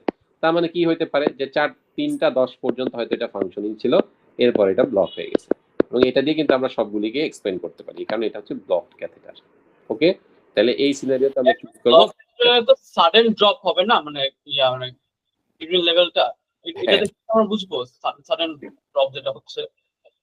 হ্যাঁ, সাডেন ব্লক হবে। এই যে এটাই আমি আপনাকে এক্সপ্লেন করতেছি যে কেন এখানে আপনি 10 ml পাইছেন। এই কারণে পাইছেন, কারণ আপনি তো এটা তো আমরা আওয়ারলি চেক করি, তাই না? এই যে দেখেন ধরেন যে আপনি 250 ml, যেটাই আপনার এতক্ষণ ধরে আমি বুঝাইলাম, 3টার দিকে আপনি 250 ফেলে দিচ্ছেন, এরপর আবার 4টার দিকে দেখেন যে 10 ml। তাহলে ঘটনাটা কি ঘটছে যে 3টা 10 বা 20 পর্যন্ত হয়তো এটা ফাংশনিং ছিল, ততক্ষণে 10 আসছে, এরপর এটা ব্লক হয়ে গেছে, এই কারণে এটা 10ই আলটিমেটলি ছিল। এইভাবে আপনি এটাকে এক্সপ্লেন করতে পারেন। এই কারণে সবকিছু এক্সপ্লেন করা যায় কেবলমাত্র ব্লকড ক্যাথেটার দিয়ে, কিন্তু হাইপোভলিমিক শকের ব্যাপারটাকে আমরা এইটা দিয়ে ব্যাখ্যা করতে পারি না, এই কারণে আমাদের এটা চুজ করব ব্লকড ক্যাথেটার। ক্লিয়ার সবাই? জি ভাইয়া। ওকে, ঠিক আছে, তাহলে আমরা এরপরটাতে আসি। এটা ওই জায়গায় কমন প্রশ্ন আমাদের, যে প্যানক্রিয়াটাইটিসের একটা রোগী এইচডিইউতে আছে, 48 ঘন্টা পর তার ব্রিদিং ডিফিকাল্টিস ডেভেলপ করলো। এখন আপনার কাছে জিজ্ঞেস করছে যে রেগুলেশন অফ রেসপিরেশনের জন্য নিচের কোনটা ইম্পর্টেন্ট আর কি, এটা তারা জানতে চাচ্ছে আর কি। কার্বন ডাইঅক্সাইড এটা হচ্ছে আমাদের জন্য সব থেকে ইম্পর্টেন্ট, তাই না, কার্বন ডাইঅক্সাইড কনসেন্ট্রেশন। আচ্ছা, এরপর আমরা চলে আসি যে টিইউ আর বিটি করতেছেন, মানে অপারেশন করতেছেন, transurethral resection of bladder tumour, lateral ওয়ালে টিউমারটা রাইট ইউরেটেরিক অরিফিসের জাস্ট উপরে। ডায়াথার্মি দিলেন, sudden contraction of hip joint হলো, অ্যাডাক্টর মাসল, হিপ অ্যাডাক্টর মাসলের সাডেন কন্ট্রাকশন হলো, তাহলে কোন নার্ভ স্টিমুলেটেড হচ্ছে এখানে? অবটুরেটর নার্ভটা স্টিমুলেটেড হচ্ছে, তাই না? এটাকে অবটুরেটর জার্ক বলে। এটা আমরা কি করি, আমরা এটা ব্লক দেই। আচ্ছা, এইটা হচ্ছে যে আমরা জানেন যে এটা হচ্ছে আমাদের উত্তর, আগে এই প্রশ্নটা আমরা পড়ছি। এরপরে আমরা এখানে চলে আসি। এই যে এটা ওরা বলছে কি যে 39 বছরের একটা ভদ্রলোক, তার লেফট সাইডের গ্লোয়েন টু গ্লোয়েন পেইন, দেখলেন একটা রেডিও ডেন্স ওপাসিটি আছে in the ureter on intravenous urogram. কি কম্পোজিশন এটার? ক্যালসিয়াম অক্সালেট না? Calcium oxalate. ওকে, এই প্রশ্নটা এবার দেখেন। 25 বছরের একটা ভদ্রলোক ফুটবল খেলতে যেয়ে হঠাৎ করে তার কোথায় ব্যথা হলো খেয়াল করেন, posterior thigh pain while sprinting with the ball. আপনি খেয়াল এখন পরীক্ষা করে দেখলেন যে তার লোয়ার ল্যাটারাল পোস্টেরিয়র থাইয়ে তার টেন্ডারনেস, এবং সে নিটাকে ফুললি এক্সটেন্ড করতে পারতেছে না due to pen. Biceps femoris টিয়ার। হ্যাঁ, এটা হচ্ছে বাইসেপস ফিমোরিস টিয়ার। ওকে, কেন সে এক্সটেন্ড করতে পারতেছে না? বাইসেপস ফিমোরিস তো ইয়ে করে, ফ্লেক্স করে, তাহলে এক্সটেনশনে ঝামেলা হচ্ছে কেন? তার কারণ এখানে টিয়ার আছে না, আপনি যখন এক্সটেন্ড করবেন তখন তো এটা টান পড়বে, ফলে ব্যথা আরো বাড়ে, এই কারণে এক্সটেন্ডও সে করতে পারতেছে না। আচ্ছা, এটা আমরা গতদিন পড়ছি, এটার উত্তর হচ্ছে false aneurysm of the femoral artery. এরপর আমরা চলে আসি, এটা আমরা গতদিন পড়ছি যে লেফট সেকেন্ড ইন্টারকোস্টাল স্পেস, এটা কোনটা, কোন ভালভটা থাকে লেফট সেকেন্ড ইন্টারকোস্টাল স্পেসে? Pulmonary valve. আমাদের পালমোনারি ভালভ থাকে। আচ্ছা, এটা ডায়াগনোসিস কি বলেন তো? 25 বছরের ভদ্রলোক, তাকে স্ট্যাব করা হয়েছে চেস্টে, সে অ্যালার্ট অ্যান্ড কোহেরেন্ট, কিন্তু তার neck vein congested, pulse 140, blood pressure 90/60 এবং তার নরমাল ব্রেথ সাউন্ড। কি diagnosis? Congestive cardiac failure. Cardiac tamponade হবে। Congestive cardiac failure. এখানে আপনারা কনফিউজ কেন? কারণ ভাই এখানে তো আপনার কার্ডিয়াক টেম্পোরান্ট তো মারমার একটা মারমার সাউন্ড পাওয়া যাবে টেম্পোনেটে। টেম্পোনেটে মারমার সাউন্ড পাবেন, এটা কোথায় পাইছেন আপু? ও না, আচ্ছা। Muscle head sound. Muscle heart sound পায়। আফোল্ড হার্ট সাউন্ড পাবেন, তাই না? এবং এখানে তো আপনাকে সবথেকে বড় ক্লু যেটা দিছে, কনজেস্টেড নেক ভেইন, তারপরে তাকে আপনি কি বলে স্ট্যাব করছেন, তাই তো আমাদের কার্ডিয়াক টেম্পোনেট। এখানে কনজেস্টিভ কার্ডিয়াক ফেলিয়ার কিভাবে ডেভেলপ করবে 25 বছরের একটা রোগীর? আর টেনশন নিউমোথ্রাক্স না কেন? টেনশন নিউমোথ্রাক্সও কিন্তু কনজেস্টেড নেক ভেইন হয়, জানেন তো? খেয়াল আছে তো নিশ্চয়ই, তাই না? ব্রেথ সাউন্ড তো নরমাল ব্রেথ সাউন্ড নরমাল দেখে ভাইয়া। এটা নরমাল থাকবে না, বুঝছেন? সেম সিনারিও যদি এখানে বলতো এটা ব্রেথ সাউন্ড নরমাল না, তাহলে কিন্তু আমরা এটা টেনশন নিউমোথ্রাক্স ইউজ করতাম। তাহলে কনজেস্টেড নেক ভেইন এটা যেমন হচ্ছে কার্ডিয়াক টেম্পোনেটেও হয়, টেনশন নিউমোথ্রাক্সেও হয়, বাট কার্ডিয়াক টেম্পোনের ক্ষেত্রে নরমাল ব্রেথ সাউন্ড থাকবে, আর টেনশন নিউমোথ্রাক্সের ক্ষেত্রে অ্যাবনরমাল ব্রেথ সাউন্ড থাকবে, তাই না? বা অ্যাবসেন্ট ব্রেথ সাউন্ড থাকবে। এইটা খুবই ভালো করে খেয়াল করতে হবে। এই সিনারিও একটা কিন্তু থাকবেই, কার্ডিয়াক টেম্পোনেট এবং টেনশন নিউমোথ্রাক্সের যে কোনো একটা কিন্তু আপনাদের থাকবে। এটা আমরা আগের দিন পড়ছি, এটার উত্তর হচ্ছে টেরাটোমা। এটা আমরা না ডিসকাস করি। আচ্ছা, এইটা দেখেন যে 21 বছরের একটা ভদ্রলোক ইমার্জেন্সিতে আসছে তার সিভিয়ার হেডেক আর নেক স্টিফনেস নিয়ে। অ্যাকিউট মেনিনজাইটিস সাসপেক্ট করলেন, তারপরে হচ্ছে যে আপনি একটা কি বললাম লাম্বার পাংচার করলেন, কিন্তু দেখলেন যে ফ্লুইডটা আপনি পাইছেন সেটা লাল হয়ে গেছে। তাহলে কোন অ্যানাটমিক্যাল স্ট্রাকচারের কারণে ব্লিডিংটা হলো? Vertebral venous failure. এটা হচ্ছে ভার্টিব্রাল ভেনাস প্লেক্সাস, আমাদের এটা খুব কমন প্রশ্ন, তাই না? আচ্ছা, এটা দেখেন 25 বছরের একটা ভদ্রলোক আপনার কাছে আসছে, তার 3 মাস ধরে ডায়রিয়া। দেখলেন যে তার একটা 2 সেন্টিমিটার স্মুথ সোয়েলিং আছে ইন দ্য ফ্রন্ট অফ আর নেক। তার বোনেরও সেম টাইপ অফ সোয়েলিং ছিল, 2 বছর আগে অপারেশন করছে। সোয়েলিংটা আবার সোয়ালোইং এর সাথে মুভ করে এবং পেশেন্ট ক্লিনিক্যাল ইউথাইরয়েড। এফএনএসি করে দেখলেন যে তার একটা অ্যামাইলয়েড স্ট্রোমা আছে, সিরাম ক্যালসিটনিন লেভেল এলিভেটেড। আর কিছু কি লাগে তার ডায়াগনোসিস কি? Medullary carcinoma thyroid.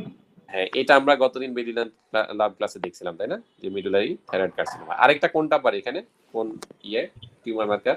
CEM সিই তো আমাদের এখানে বাড়ে, ঠিক আছে। আচ্ছা, তারপরে আমরা এখানে দেখি এটা, এই মজার প্রশ্নটা দেখেন। 74 বছর একটা ভদ্রলোক, বিপিএইচ এর রোগী, অ্যাকিউট ইউরিনারি রিটেনশন দিয়ে আপনার কাছে আসছে। ক্যাথেটার করার 30 মিনিটের মাথায় দেখলেন তার ব্লাড প্রেশার 70/74, হার্ট রেট 128। কি হয়েছে বলে মনে হচ্ছে? অ্যালার্জি। এটা হচ্ছে আমাদের ল্যাটেক্স অ্যালার্জি। এটার একটা খুব ভালো ডিডি কিন্তু ভেসোফ্যাগাল সিনকোপ। কিন্তু ভেসোফ্যাগাল সিনকোপ কেন না?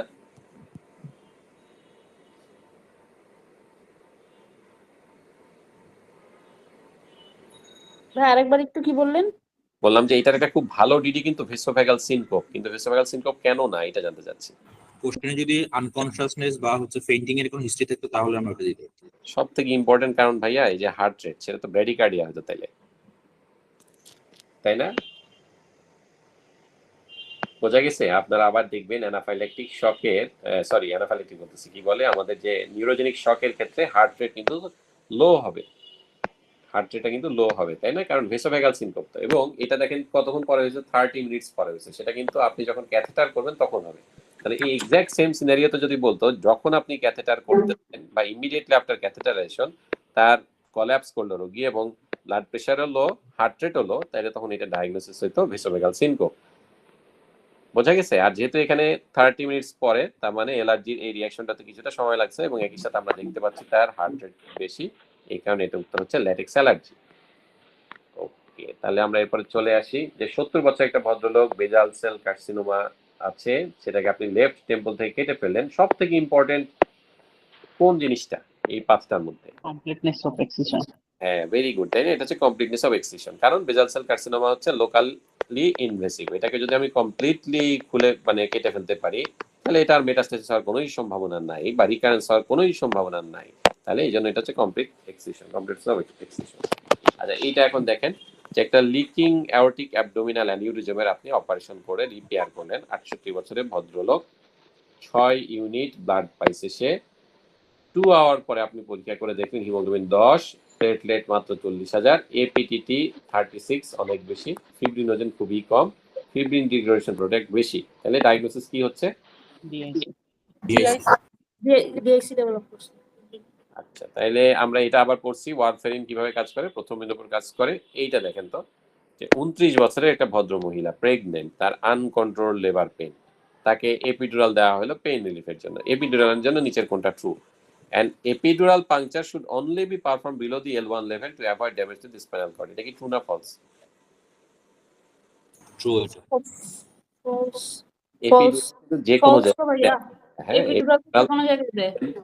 Even হ্যাঁ, স্পাইনাল কর্ডের যে কোনো লেভেলে যায়। ইভেন হচ্ছে যে এখনকার সময়ে ব্রেস্ট ক্যান্সারের অপারেশনে কিন্তু এপিডুরাল দিয়ে করা হয়। তার মানে সার্ভাইকাল এপিডুরাল দেওয়া হয় এখানে, বা থোরাসিক আপার লেভেলে এপিডুরালটা দেওয়া হয়। হ্যাঁ, তাহলে এটা যে কোনো জায়গাতে মানে বেসিক্যালি আপনার কোন লেভেল পর্যন্ত দিতে হবে, ফ্রেনিক নার্ভের অরিজিনের নিচ পর্যন্ত যে কোনো জায়গায় আপনি দিতে পারেন। C3, C4, C5 যেটা, এটা তো মোস্ট ইম্পর্টেন্ট, তাই না? এটাই তো আমাদের ফ্রেনিক নার্ভের ডিস্ট্রিবিউশন।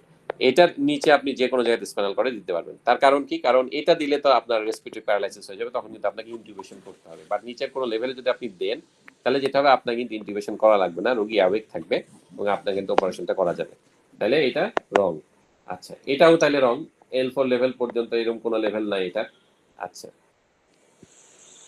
আচ্ছা, তারপরে হচ্ছে যে এখানে আপনারা দেখেন যে epidural space contents numerous nerve root and venous plexus. এটা কি ট্রু না ফলস?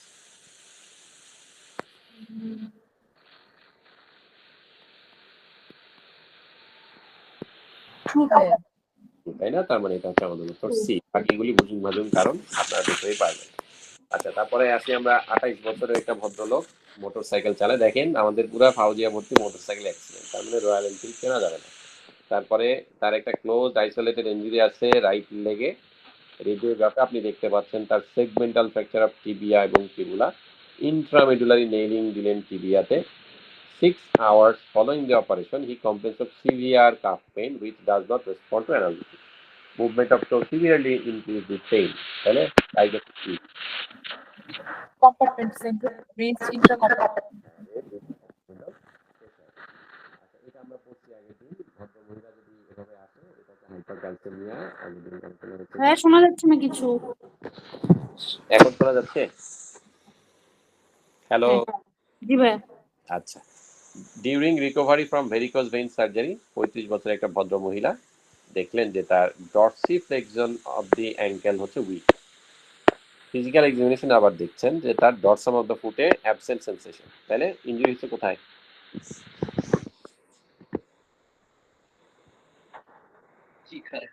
সেফানাস নার্ভ। এই স্যাপেনাস নার্ভ এটা কোন superficial peroneal. Deep peroneal nerve. কোনটা হবে? ডিপ পেরিনিয়াল নার্ভ ইনফ্রি। আচ্ছা, weakness of dorsiflexion of the ankle এটাকে কিভাবে এক্সপ্লেইন করবেন? আর ডরসাম অফ দ্য ফুট কে কিভাবে অ্যাবসেন্ট সেন্সেশন পুরা ডরসামে এটা কিভাবে এক্সপ্লেইন করবেন? তার মানে পুরা ডরসাম যেহেতু গেছে তার মানে এখানে কি সুপারফিশিয়াল এবং ডিপ পেরিনিয়াল না দুটোই ইনভলভ, তাই না? Common peroneal. Common peroneal nerve. কারণে আবার এটা কমন পেরিনিয়াল নার্ভ। সেকশনে হবে, তাহলে এটা উত্তর হচ্ছে কমন পেরিনিয়াল না। আচ্ছা, এইটা এখন দেখেন যে 78 বছর সিওপিডি রাইট হেমিকোলেক্টমি করছেন। এখন দেখা যাচ্ছে যে 30% অক্সিজেন ভাইয়া, ওই ভেরিকোজ ভেইনের ক্ষেত্রে তো সেফানাস নার্ভ বেশি ইনজুরি হয় না। যেটাই ইনজুরি হয়, কিন্তু আপনাকে তো এখন বলছে যে তার weakness of dorsiflexion of the ankle আছে, আবার absent sensation of the dorsum of the foot আছে। তাইলে কোনটা হচ্ছে? আচ্ছা আচ্ছা, ঠিক আছে। বেইন আপনি বুঝছি এটা হচ্ছে যে ওই ডেফিনেটলি ভেরিকোজ বেইনে আমরা যেটা পাই যে স্যাপেনাস নার্ভ অনেক বেশি ইনজুরি হয়, কিন্তু যদি ওই রিলেটেড কোনো সিনারিও থাকতো যে শুধুমাত্র স্যাপেনাস নার্ভের ডিস্ট্রিবিউশন বরাবর হচ্ছে আপনাকে অ্যানেস্থেসিয়া বলতেছে, সেক্ষেত্রে আপনি স্যাপেনাস চুজ করতেন, কিন্তু আপনাকে তো এটাও এক্সপ্লেন করতে হবে এইটা আর এইটা। এই কারণে আমাদের উত্তর হচ্ছে কমন পেরিনিয়াল নার্ভ। আর এইটা দেখেন এখানে পার্শিয়াল প্রেসার অফ অক্সিজেনও কম, পার্শিয়াল প্রেসার অফ কার্বন ডাইঅক্সাইডও বেশি। তাহলে এটা কোন টাইপের respiratory failure? Type 2 respiratory. Type 2। আচ্ছা, তারপরে আমরা এটা এখন দেখি। এটা আপনারা জানেন, এটা আমি আপনাদেরকে বেরিয়ে লাভে বলছি, রাগিবুল নিশ্চয় বলছে ক্লাসে যে সিঁড়ি থেকে পড়ে গেছে 19 বছরের ছেলে। ভাই আপনার কথাটা একটু স্পষ্ট। আচ্ছা, এখন শোনা যায়? জি ভাইয়া। আচ্ছা, তাহলে আমি কি হাত দিয়ে আছি নাকি মাইকের উপরে? আচ্ছা, ঠিক আছে, এখন শোনা যাচ্ছে? জি ভাইয়া। আচ্ছা, ওকে, তাহলে এভাবে ধরি। এটা হচ্ছে যে আমরা দেখছি যে জিসিএস হচ্ছে তার 14/15, কোনো ফোকাল নিউরোলজিক্যাল সাইন নাই, কিন্তু 1 ঘন্টা পরে সে বমি করলো এবং তার জিসিএস 10 হয়ে গেছে। এখন আপনি দেখছেন যে তার fixed and dilated left pupil. তাহলে এই পিপিলারি সাইনের জন্য দায়ী কে?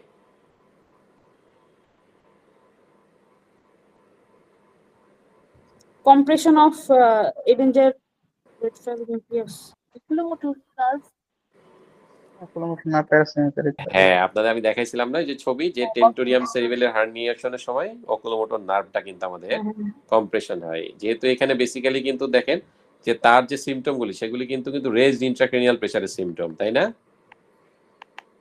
ইনিশিয়ালি কিন্তু সে ভালো ছিল, ইনিশিয়ালি কিন্তু তার ঝামেলা ছিল না, পরবর্তীতে কিন্তু সে ডেভেলপ করছে। তার মানে এই ফিচারগুলি বেসিক্যালি ডেভেলপ করছে রেজড ইন্ট্রাক্রেনিয়াল প্রেসারের জন্য, not due to primary damage to the হচ্ছে brain matter. Primary damage to the brain matter যদি হইতো সেক্ষেত্রে কিন্তু হচ্ছে যে আপনার একদম প্রথম থেকে কিন্তু তার পিউপিল ডায়ালেটেড থাকতো, সেরকম কিন্তু কিছু বলে নাই। তার মানে এখানে টেন্টোরিয়াম সেরিবেলির সময় অকুলোমোটরের যে হার্নিয়েশনটা হচ্ছে এটার কারণে কিন্তু তার লেফট পিউপিলটা ডায়ালেটেড এন্ড ফিক্স। তাহলে এটার উত্তর হচ্ছে এ। আচ্ছা, এরপর আমরা এটা দেখি যে 32 বছরের একটা মাউন্টেন বাইকার আউট পেশেন্ট ক্লিনিকে আসছে, পড়ে গেছিল। পড়ার সময় তার ঘাড়টা খুব এক্সেসিভ ল্যাটারাল ফ্লেক্সন হয়েছে। তখন থেকে সে দেখছে যে তার রাইট শোল্ডার এবং ল্যাটারাল আর্মে তার প্যারাস্থেসিয়া, এবং ওভার দ্য ফিউ ইয়ার এটা আবার ঠিক হয়ে গেল। তাহলে এটা কি উত্তর হবে? এখানে কোনটা হবে উত্তর? শোল্ডারে কে সাপ্লাই দেয় আমাদের? কোন নার্ভ রুট সাপ্লাই দেয়? Sensory supply. আপার আর্মের শোল্ডার 5 C5, তাই না? তাহলে C5 এবং হচ্ছে যে ইমপ্রুভমেন্ট হচ্ছে, তার মানে এটা কি নিউরোপ্যাক্সিয়া। তাহলে উত্তর হচ্ছে নিউরোপ্যাক্সিয়া অফ C5 নার্ভ রুট। আচ্ছা, এরপরে আপনারা এটা জানেন যে এটা সেন্টিনেল নোড, এটা আমাদের আগের দিন আমরা আলোচনা করছি। এইবার আমরা চলে আসি ওই সেম প্রশ্ন যে ল্যাক্স অ্যানাল স্ফিংটার, তার মানে এটা উত্তর হচ্ছে বুডেন্ডাল নার্ভ, তাই না? আচ্ছা, এই প্রশ্নটা আপনারা আমাদের ওখানে আলোচনা করছি আমরা যে ব্রাকিয়াল আর্টারি কোথায় থাকবে, ল্যাটারাল টু মিডিয়ান নার্ভ থাকবে, তাই না? ওকে, এটা আমাদের গত পরশুর ক্লাসেও কিন্তু ছিল, এই জন্য এটা আমি বলছি না আর। আচ্ছা, এ 53-year-old ম্যান, তার হচ্ছে একটা ক্রাশিং চেস্ট পেন হচ্ছে অ্যাট রেস্টে, তার হচ্ছে আবার হাইপার টেনশন আছে এবং সে প্রচুর হেভি স্মোকার, পালস রেট হচ্ছে 138, ব্লাড প্রেশার 140/90। এখন আপনাকে জিজ্ঞেস করছে ওরা যে এই যে তার artery reduce coronary artery flow, এটা কেন? করোনারি আর্টারিতে ব্লাড ফ্লো হয় কখন? ডিউরিং ডায়াস্টলে হয়, তাই না? তাহলে এখানে যখন হার্ট রেট অনেক বেশি, তার মানে কি হচ্ছে? ডায়াস্টল কমে গেছে। হ্যাঁ, তাহলে এটা উত্তর হচ্ছে ডিক্রিজড ডায়াস্টলিক ইন্টারভাল। আচ্ছা, এটা হচ্ছে ব্রাউন সিকুয়ার্ড সিনড্রোম। হ্যাঁ, আপনারা জানেন যে যদি রাইট সাইডে ব্রাউন সিকুয়ার্ড সিনড্রোম হয়, তাহলে আমাদের উইকনেস হবে কোন সাইডে? রাইট সাইডে। লেফট সাইডে রাইট সাইডে হবে, তাই না? আচ্ছা, তারপরে হচ্ছে কি হবে, মানে প্রোপ্রায়োশন, মানে ভাইব্রেশন এবং প্রোপ্রায়োসেপশন লস কোন দিকে? এটা রাইট সাইডে। এটাও রাইট সাইডে হবে। আর পেইন এন্ড টেম্পারেচার সেন্সেশন অপোজিটে। লেফট সাইডে হবে, তাই না? তাহলে এই যে এটা উত্তর হচ্ছে আমাদের উত্তর। এইখান থেকে কিন্তু একটা আসবে, হ্যাঁ, ব্রাউন সিকুয়ার্ড থেকে কিন্তু একটা প্রশ্ন আপনাদের আসবে। তারপরে আমরা চলে আসি এখানে যে এরা জানতে চাইছে যে একটা মেটাস্টেসিস আছে, তাহলে সবথেকে কমন কারণ কোনটা হওয়া উচিত? প্রাইমারি ফিমেল রোগী, ব্রেস্টে। যদি এটা মেল রোগী বলতো, পোস্টে প্রোস্টেট। না, মেলের ক্ষেত্রে সবথেকে কমন হচ্ছে lung, brain energy lung lung. তারপর হচ্ছে কোলন, ঠিক আছে? বুঝতে পারছেন? তাহলে সেক্ষেত্রে আপনি কি দিতেন? এই সিনারিওতে হলে কোলন দিতেন, বোঝা গেছে? আর যদি লাং থাকতো তাহলে কি দিতেন? লাং দিতেন। আর ফিমেলের ক্ষেত্রে অলওয়েজ বস হচ্ছে ব্রেস্ট। এইটা হচ্ছে একটা অসংখ্যবার আসে প্রশ্নটা, বুঝছেন?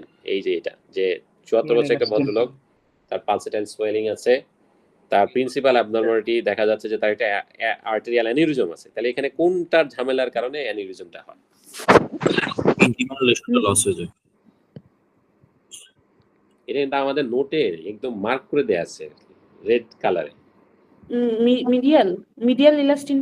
হ্যাঁ, medial elastin fibre. Medial elastin ফাইবারের ঝামেলার কারণে কি হয়? আমাদের কিন্তু হচ্ছে যে এই যে আর্টেরিয়াল অ্যানিউরিজম হয়। বুঝতে পারছেন? এটা কিন্তু অনেকবার আসছে, অনেকবার, মানে হচ্ছে যে বলে শেষ করা যাবে না। খুবই ইম্পর্টেন্ট একটা প্রশ্ন। তাহলে উত্তর হচ্ছে মিডিয়াল ইলাস্টিন। এটা কোনোভাবেই ভুল করার সুযোগ নাই ভাইয়াপুরা। ওকে, তাহলে আমরা পরেরটাতে যাই।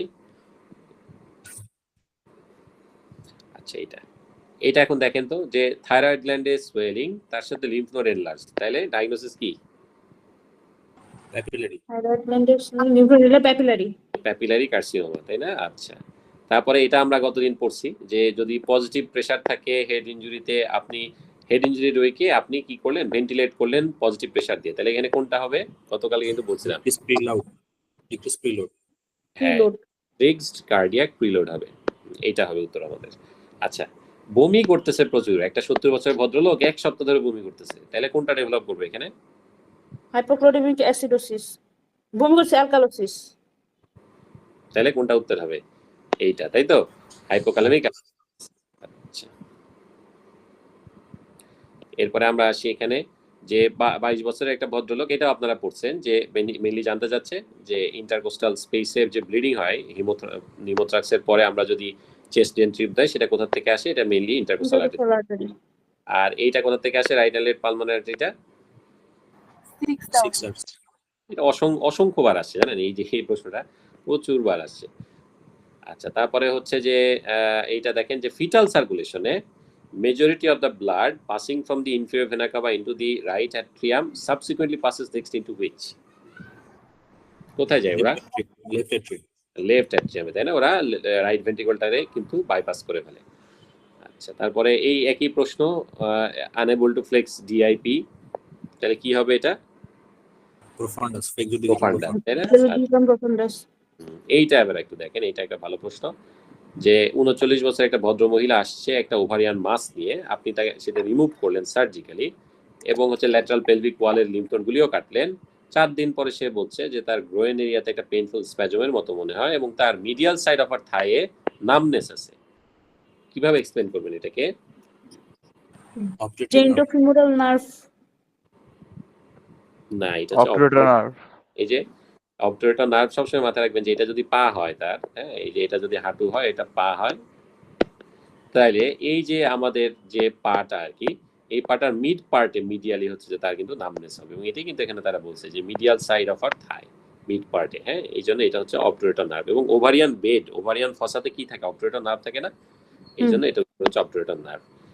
আচ্ছা, এবার আবার এটা দেখেন, 70-year-old পেশেন্ট, তার হচ্ছে সোডিয়াম 125, কোনো হাইপোভলিমিয়া নাই, প্লাজমা অসমোলারিটি 280, ইউরিন অসমোলারিটি 1000। কি মনে হচ্ছে এটা? সিয়ার্ড। এটা হচ্ছে সিয়ার্ড। আচ্ছা, এইখানে আপনাদের মানে এটা আমি এখন বলবো না, আমরা যখন রিকল সলভ করবো তখন এটা কথা বলবো আর কি। এখানে কিন্তু 3টা জিনিস নিয়ে আমাদের পার্থক্য করতে হবে। কি কি? এখানে 3টাই কিন্তু আছে। সেটা কি?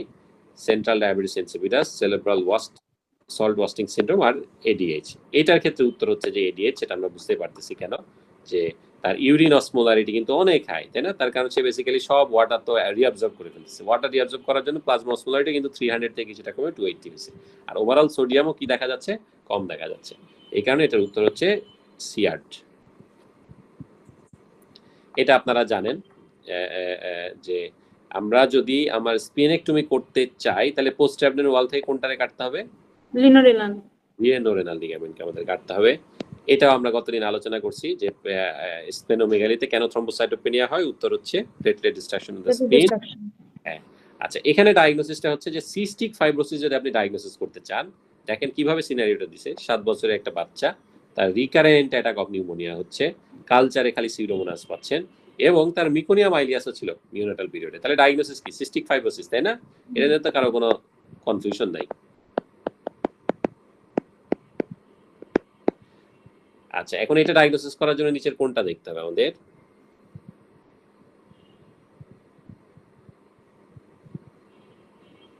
ক্লোরাইড। হ্যাঁ, এটা খুবই কমন একটা প্রশ্ন। সিস্টিক ফাইব্রোসিসের ক্ষেত্রে আমরা যে জিনিসটা দেখি আর কি, সেটা কি, যে আমরা অলওয়েজ হচ্ছে যে সুইট ক্লোরাইড টেস্ট করি আর কি। হ্যাঁ, মানে আমাদের পেশেন্টের যে ঘামে ক্লোরাইডের লেভেল কতটুকু, এইটা দিয়ে হচ্ছে ডায়াগনোসিস করা হয়। সিস্টিক ফাইব্রোসিসের ডায়াগনোসিস হচ্ছে এইটা। আচ্ছা, তারপর আমরা এখানে একটু দেখি, এটা আপনারা পড়ছেন যে ব্যাকটেরিয়াল ইনজেকশন বাড়ে কিভাবে, এটা আপনারা অবজারভেশন করে হয়, এটা আমরা গতদিন পড়ছি।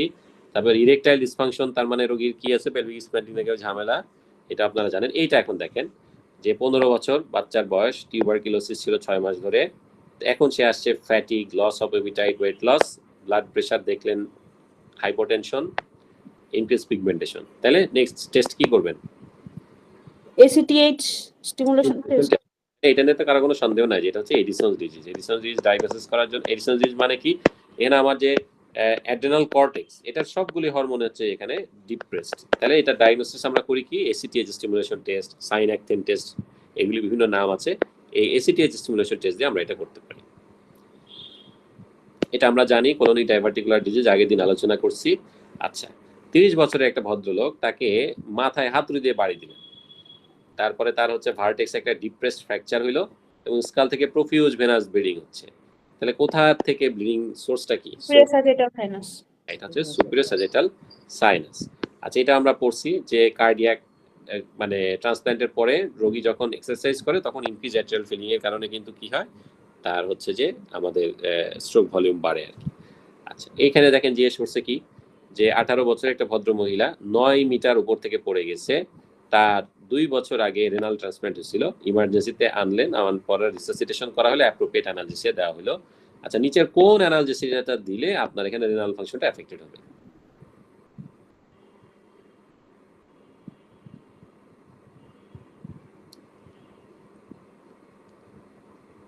কোনটা দিলে রেনাল ফাংশন এফেক্টেড হবে?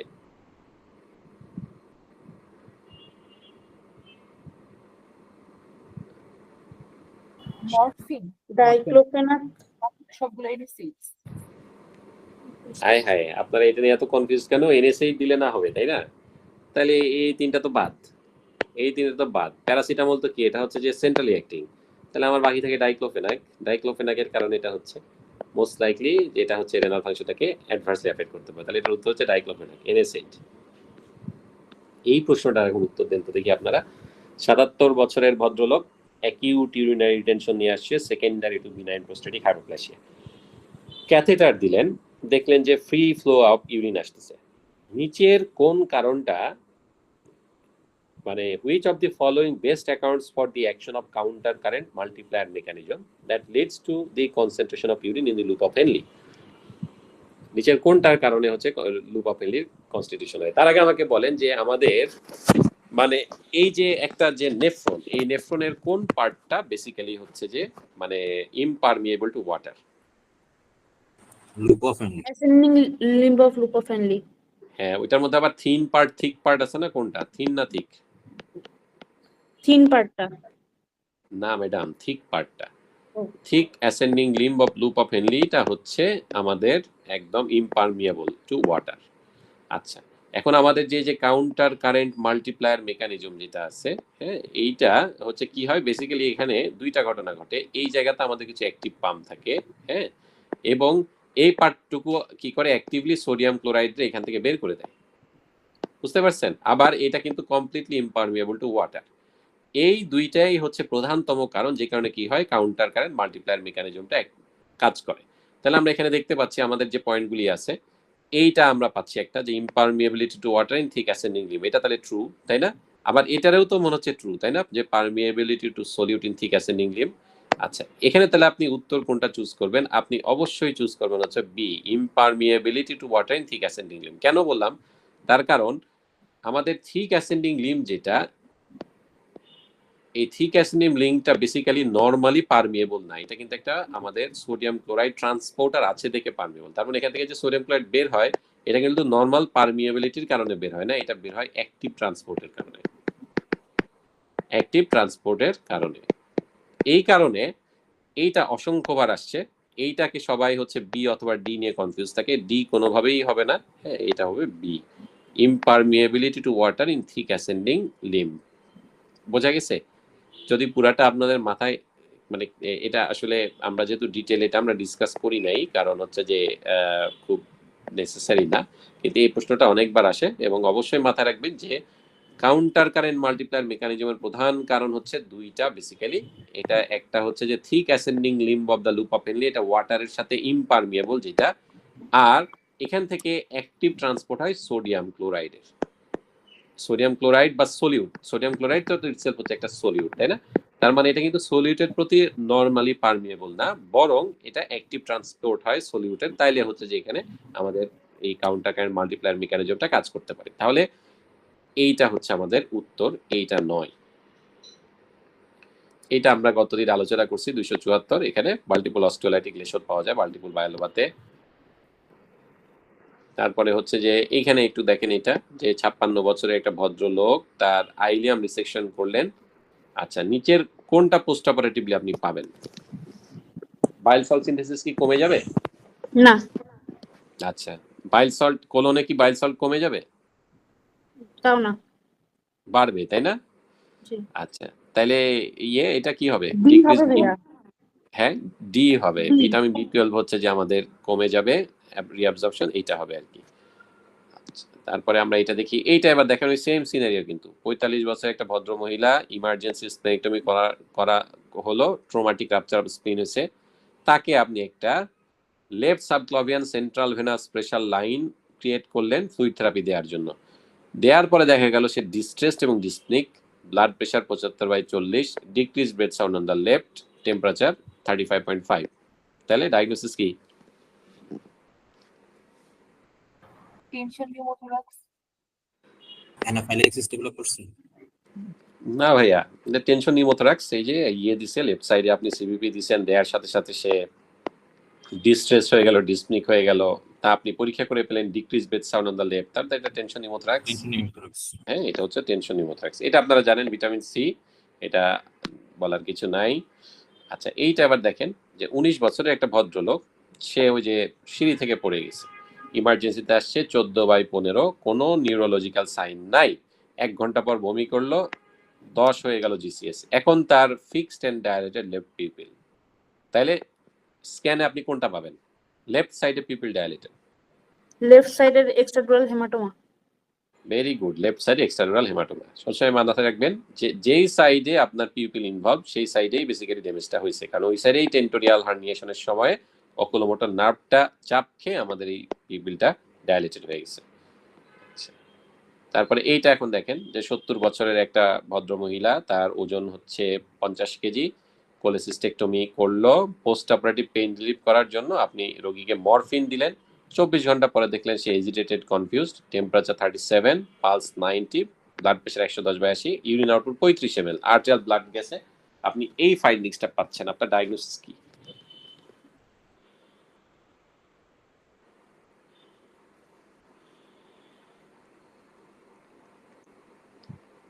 কি ডায়াগনোসিস মনে হচ্ছে এটা?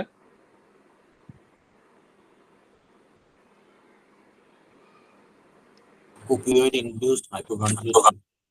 তাই না? এটা তো বোঝা যাচ্ছে আর কি যে এখানে আমার অ্যাসিডোসিস ডেভেলপ করছে, তারপর কার্বন ডাইঅক্সাইড রিটেনশন হয়েছে, বায়োকার্বন লেভেল তো নরমাল, তার মানে এটা হচ্ছে ওপিওয়েড ইনডিউসড হাইপোভেন্টিলেশন থেকে রেসপিরেটরি অ্যাসিডোসিস ডেভেলপ করছে, তাই না? আচ্ছা, তাহলে পরের প্রশ্নটা আমরা দেখি। আচ্ছা, এখানে ওরা জিজ্ঞেস করছে বেসিক্যালি যে ফিমোরাল হার্নিয়ার নেকের ল্যাটারালি কোনটা থাকে? Immediately laterally. ভাই আরেকবার কি বললেন? ফিমোরাল হার্নিয়া, হ্যাঁ, ফিমোরাল হার্নিয়ার যে নেকটা আছে এটার ল্যাটারালি কি থাকে? Femoral vein. ফিমোরাল ভেইন থাকে, তাই না? আচ্ছা, তারপরে আমরা এখানে দেখি যে হচ্ছে যে 64 বছরের একটা ভদ্র মহিলা আসছে ইমার্জেন্সিতে, তার acute right well swelling below and lateral to the pubic tubercle. আচ্ছা, এখন which of the following forms the medial boundary of the ring through which the hernia is protruding? Medial বাউন্ডারিতে কি থাকবে? Lacunar ligament. lacunar ligament। এটা কি ধরনের hernia তাহলে? এটা হচ্ছে ফিমোরাল হার্নিয়া, ফিমোরাল হার্নিয়া।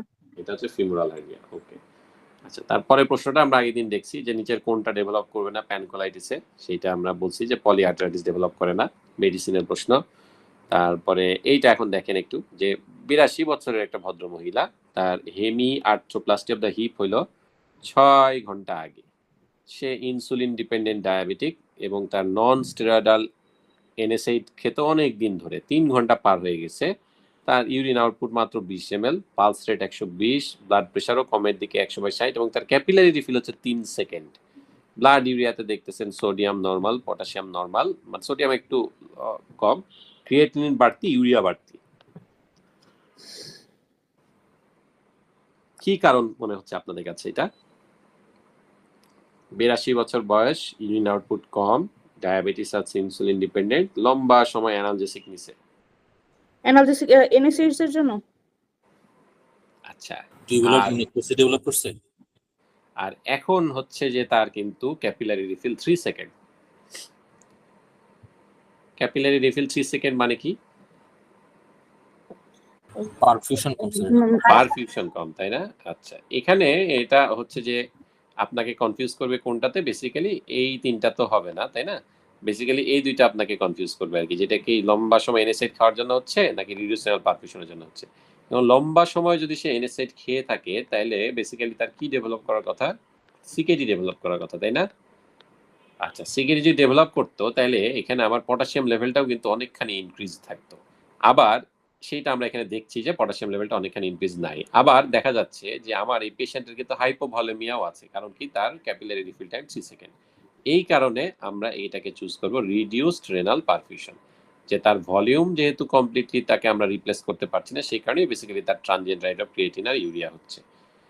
আচ্ছা, এরপরে আমাদের এই প্রশ্নটা আচ্ছা ভাই, দেখেন। এই কোশ্চেনটাতে যদি আমার ক্যাপিলারি ফিলিংটা না দেয়া থাকতো তাহলে কি আমার এনএসআইডিটা কজ হতো? হ্যাঁ, এনএসআইড একটা খুব স্ট্রং কজ হইতো আর কি। যদি আপনাকে এখানে ক্যাপিলারি রিফিলটা না দিয়ে ধরেন এই সেক্ষেত্রে ধরেন সিকেডি, তাই না? আপনার ধারণা করতেছি, সেক্ষেত্রে আপনি দেখতেন যে তার প্রেশারটা অনেকটু বেশি থাকতো, পালসটা নর্মাল থাকতো, সেক্ষেত্রে আপনি এনএসআইডটা চুজ করতেন, তাই না? মানে আমরা এখানে এনএসআইডটা কেন ধারণা করছি যে সে আমার ক্রিয়েটিন লেভেলটা রাইজ করতেছে, তার কারণ আমরা ভাবছি এনএসআইড এর কারণে সিকেডি হয়েছে। তাহলে সিকেডির ফিচার কি কি?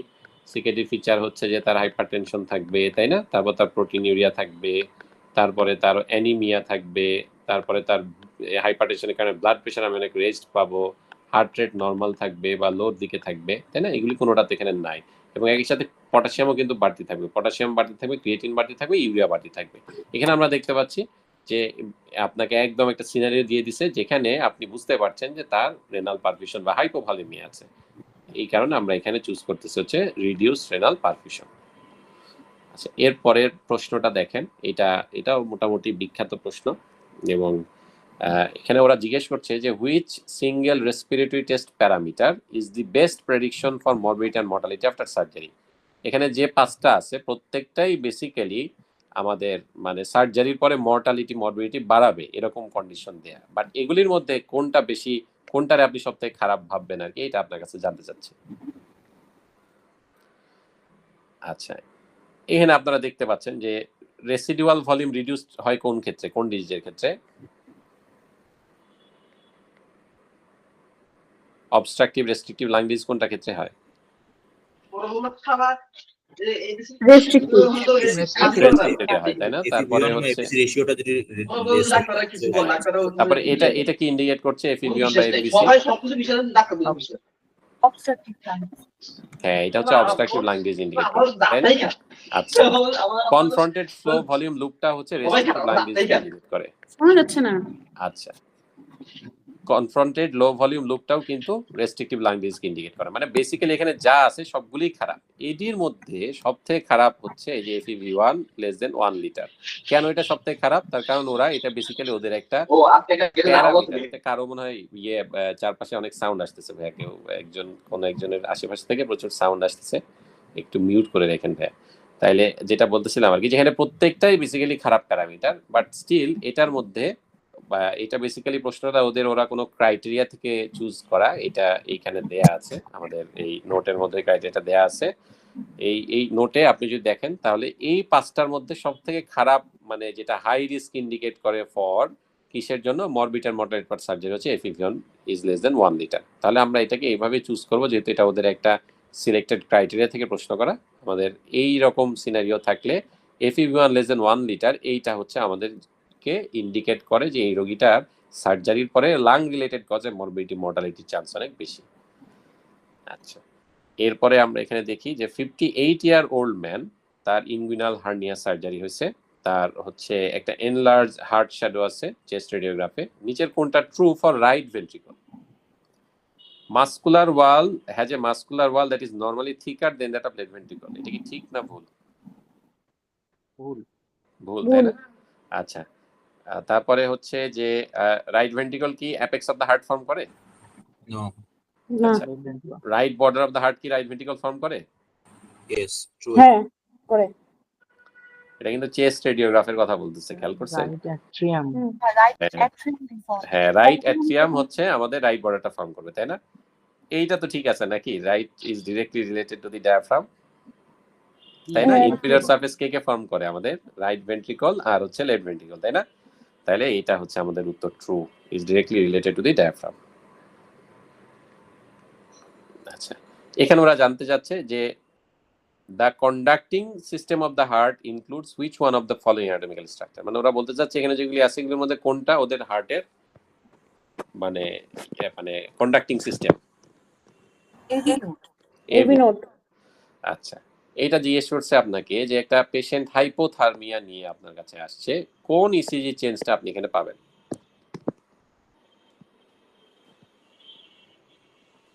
লো কিউআরএস লোয়ার কিউআরএস কমপ্লেক্স। এটা আর কি মুখস্থ আপনাদের, ওই যে মনে আছে না কি কি থাকে হাইপোথার্মিয়াতে, আমরা কি কি পাই মনে আছে আপনাদের? কি কি পাওয়া যায়?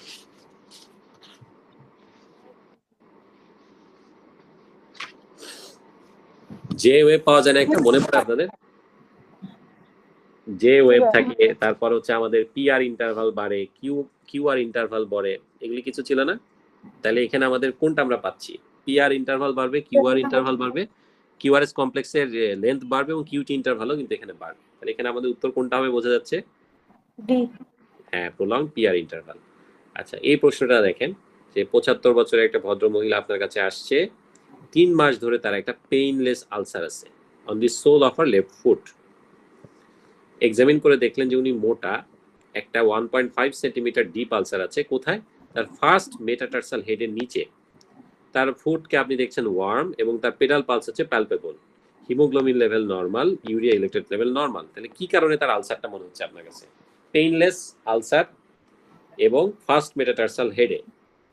Diabetic neuropathy. ডায়াবেটিক হ্যাঁ, এটা হচ্ছে ডায়াবেটিক নিউরোপ্যাথি, তাই না?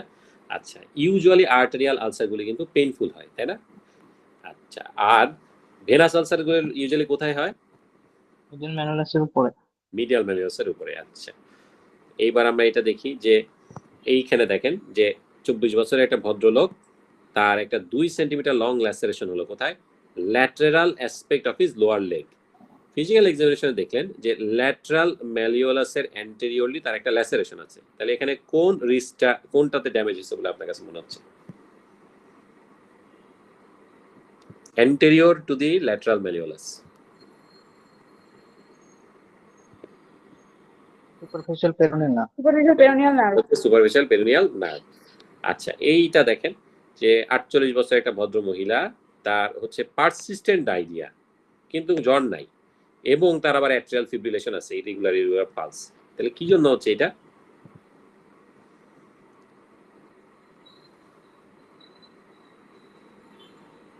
এমআই ডায়রিয়াতে কি লস হবে? পটাশিয়াম। হাইপোক্যালেমিয়া। আমরা জানি যে অ্যাট্রিয়াল ফিব্রিলেশনের একটা ইম্পর্টেন্ট কজ হচ্ছে হাইপোক্যালেমিয়া, তাই না? তাহলে এটা উত্তর হচ্ছে হাইপোক্যালেমিয়া।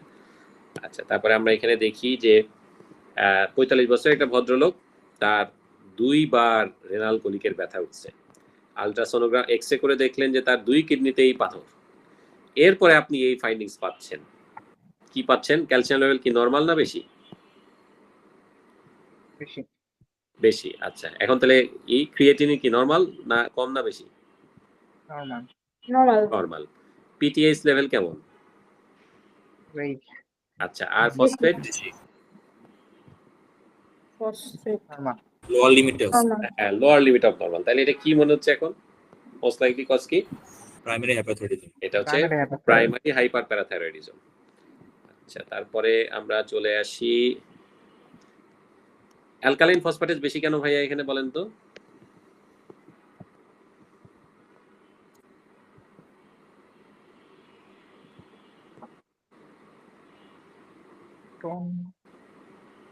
কারণ এই যে অস্টিওক্লাস্টিক অ্যাক্টিভিটি হচ্ছে না, ও যেহেতু ক্যালসিয়াম বাড়ায় দিচ্ছে, প্যারাথাইরয়েড হরমোন কি করছে আমাদের বোনস থেকে অস্টিওক্লাস্টকে মোর অ্যাক্টিভেট করছে, অস্টিওব্লাস্টকে ইনহিবিট করতেছে। অস্টিওক্লাস্ট যখনই অ্যাক্টিভিটি বাড়ায় বলছে, তখনই কি হয়? এই অ্যালকালাইন ফসফেটেজ লেভেলটা বেড়ে যায়, এই কারণে এটা বাড়তি। আচ্ছা, এইটা কি? এই যে অপারেশন করছেন পারফোরেটেড অ্যাকিউট অ্যাপেন্ডিসাইটিসের, এখন সেপ্টিসেমিয়া হাইপোটেনসিভ। তাহলে এই এবিজি অ্যানালাইসিসে কি পাওয়া যাচ্ছে? এটা ডায়াগনোসিস কি? Mixed metabolic and respiratory acidosis. সবাই এটার সাথে একমত? ওকে, তাহলে mixed metabolic and respiratory acidosis. এইটা বলেন তো আমাকে, এই যে 293টা, যে 75 বছরের একটা ভদ্রলোক সার্জারির জন্য অ্যাসেস করতেছেন, তার হচ্ছে 25টা করে সিগারেট খায় কতদিন ধরে? 45 বছর ধরে। সর্বনাশ। তার মিনিমাল এক্সারশনে তার শর্টনেস অফ ব্রেথ, চেস্টে যদি আপনি অসকালটেট করেন তাহলে একটা হুইজ পাওয়া যাচ্ছে, এবং চেস্ট এক্সরেতে আপনি একটা হাইপার ইনফ্লেটেড লাং পাচ্ছেন। তাহলে আপনার ডায়াগনোসিসটা কি মনে হচ্ছে? সিওপিডি। সিওপিডি। আচ্ছা, এখন সিওপিডির একটা রোগীর আপনি এবিজি যদি করেন তাহলে কোনটা পাবেন? বেশি। এবিসিডি কোনটা? এ। এ ভাইয়া। বাইকার্বনেট হাই হবে কেন? ওটা কম্পেনসেট করতেছে অনেকদিন ধরে। Very good. এটা হচ্ছে এ হবে তাহলে। হ্যাঁ, এটা কিন্তু না, এটা হচ্ছে আমাদের উত্তর এ। আচ্ছা, এবার এটা দেখেন 18 বছরের একটা ভদ্র মহিলা, recurrent tonsillitis, spontaneous skin bruising, no lymphadenopathy or splenomegaly. তার মানে কি হচ্ছে দেখেন, তার ডাব্লিউবিসি তেও প্রবলেম, তার প্লেটলেটেও প্রবলেম, বাট তার কোনো লিম্ফ নোডেও ইনভলভমেন্ট নাই, স্পিনও পাওয়া যাচ্ছে না। ডায়াগনোসিস কি মনে হচ্ছে তাহলে? Plastic anaemia. Aplastic anaemia. হ্যাঁ, আমাদের থার্ড ইয়ারে আমরা যখন পড়ি আর কি, আমাদের একজন স্যার ছিলেন, উনি কানাডা চলে গেছেন এখন, নজরুল স্যার নামে। উনি খুব কড়া ছিলেন এবং প্রতি ক্লাসেই উনি মানে একদম ফিক্স ছিল আর কি, যে 9টা থেকে 11টা সকালবেলা, আর হচ্ছে রাতে 7টা থেকে 9টা উনি হচ্ছে আমাদের আপনার ইয়ে নিতেন আর কি, মানে ওয়ার্ডে ক্লাস নিতেন, একদম ফিক্স, মানে কোনো বাদ নাই। আমরা যে যতদিন মেডিসিনের প্লেসমেন্ট ছিল 6 মাস মনে হয়, যতদিন আমার মনে পড়ে। থার্ড ইয়ারে প্রথম যে প্লেসমেন্টটা থাকে উনি এই 6 মাস এই রুটিন ফলো করছেন, মানে প্রতি শুক্রবার বাদে বাকি 6 দিনই উনি এইরকম সকালে এবং রাতে হচ্ছে 2-4 ঘন্টা করে ওয়ার্ডে ক্লাস দিতেন। তো ওইখানে হচ্ছে যে উনি আমাদেরকে বিভিন্ন রকম কনস্ট্রাক্ট শিখাইতেন। ওখানে একদম আমাদের বলছিলেন যে হচ্ছে যে হেপাটোস্প্লেনোমেগালির কি কি কারণ আছে, হ্যাঁ, লিম্ফোমা, লিউকেমিয়া এবং হচ্ছে যে আরো দুইটা কি যেন ছিল আর কি, এইটা খালি আমরা মুখস্থ করতাম, লিম্ফোমা, লিউকেমিয়া। তার মানে লিউকেমিয়াতে কিন্তু আপনি দেখেন এবং হচ্ছে লিম্ফোমা যদি হয় তাহলে আমাদের কি করতে হবে, ও কালাজ্বর আর টিবি, লিম্ফোমা, লিউকেমিয়া, কালাজ্বর, টিবি, এভাবে খালি হচ্ছে আমাদেরকে মুখস্থ করাতেন আর কি। লিউকেমিয়া এবং হচ্ছে লিম্ফোমা এই দুই জায়গাতে, হ্যাঁ, ম্যালেরিয়া কালাজ্বর, সরি, লিম্ফোমা, লিউকেমিয়া, ম্যালেরিয়া কালাজ্বর, টিবি না, লিম্ফোমা, লিউকেমিয়া, ম্যালেরিয়া কালাজ্বর, এই জায়গাতে আমাদের হেপাটোস্প্লেনোমেগালি কিন্তু মাস্ট থাকবে। যেহেতু এখানে নাই, এই কারণে আমরা এইখানে এ প্লাস্টিক অ্যানিমিয়াটা। আচ্ছা, এরপরে আমরা এখানে দেখি আবার যে এইটা দেখেন যে উনি বেসিক্যালি জানতে যাচ্ছে যে একটা ব্রেস্ট কার্সিনোমা রোগীর ক্ষেত্রে নিচের কোনটা ভালো প্রগনোসিস ইন্ডিকেট করে।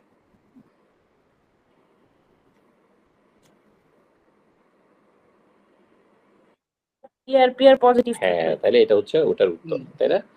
আচ্ছা, তারপরে এরপরে এইটা দেখেন, আপনাকে জিজ্ঞেস করছে যে রিং ফিঙ্গারের অ্যানাটমি নিয়ে নিচের কোনটা ট্রু। রিং ফিঙ্গারে কি রেডিয়াল নার্ভের কোনো কিউটেনিয়াস ইনারভেশন আছে? রিং ফিঙ্গারে না ভাইয়া, নাই। Dorsal aspect ring dorsal aspect আছে। হ্যাঁ, তাহলে আমরা প্রথমটাতে উত্তর পেয়ে গেছি, তাই না? যে হচ্ছে যে 1 নাম্বারটাই হচ্ছে উত্তর, যে এটা ট্রু। বাকি তার মানে তো ডেফিনেটলি ভুল হবে। আপনারা ঠান্ডা মাথায় পড়ে দেখবেন কেন ভুল, এটা নিয়ে আর টাইম নষ্ট করতেছি না। আচ্ছা, তারপরে কমন আইলিয়াক ভেইন ইনফ্রাভেনা কাভাকে ভার্টিব্রার কোন লেভেলে জয়েন করে? নাম্বার 5। নাম্বার 5। নাম্বার 5। আর অ্যাওটা নাম্বার নাম্বার 4। 4। নাম্বার 4। এইগুলো কিন্তু ওদের খুব পছন্দের প্রশ্ন, বুঝছেন, ইয়ের পরীক্ষাতে কোন লেভেলে। আচ্ছা, এরপরে 298টা দেখেন যে মোটরসাইক্লিস্ট অ্যাক্সিডেন্ট করছে, তার টেম্পোরাল বোন ভেঙে গেছে, ফেশিয়াল নার্ভটা জেনিকুলেট গ্যাংলিয়নের নিচে কাটা পড়ে গেছে, কোন ফাংশনটা থাকবে? Lacrimation. খালি ল্যাক্রিমেশনটা থাকবে, বাকি সবগুলো কিন্তু লস হয়ে যাবে, তাই না? আচ্ছা, তারপরে আমরা দেখি এখানে, এটা আপনারা পড়ছেন অলরেডি, এটা আমরা গতদিন আলোচনা করছি। উত্তর ছিল ডিক্রিজ সিরাম বাইকার্বনেট লেভেল। আচ্ছা, তারপরে এইটা আমরা চলে আসি, এই যে এটা আরেকটা প্রশ্ন। আচ্ছা, এটা আমরা গতদিন পড়ছি যে একটা বাচ্চার থার্ড ভেন্ট্রিকল পর্যন্ত ডায়ালেটেড কিন্তু ফোর্থ ভেন্ট্রিকল নরমাল, তাহলে সমস্যা কোথায়? সিলভিয়াসে, তাই তো? আচ্ছা, এটা আমরা গতদিন পড়ছি এক্সেসিভ ইন্ট্রাভেনাস ফ্লুইড অ্যাডমিনিস্ট্রেশন, এটা ছিল আর কি উত্তর। এটা আপনারা জানেন যে এটা কোথা থেকে, ভার্টিব্রাল আর্টারি কোথা থেকে অ্যারাইজ করে। এরপরে আমরা চলে আসি, ওকে, এটাও আমরা পড়ছি গতদিন, যে ওই যে আপনাদের মনে আছে যেটা নিয়ে কথা বলতেছিলাম আর কি, যে এটা উত্তর হবে মাল্টিপল অ্যাবনরমাল মাইটোটিক ফিগার। হ্যাঁ, আচ্ছা, সবথেকে কমনলি কোন জায়গাতে ফরেন বডি যায় আমাদের লাংসের, কোন ব্রঙ্কাসে? Right bronchus. Right bronchus. Right middle.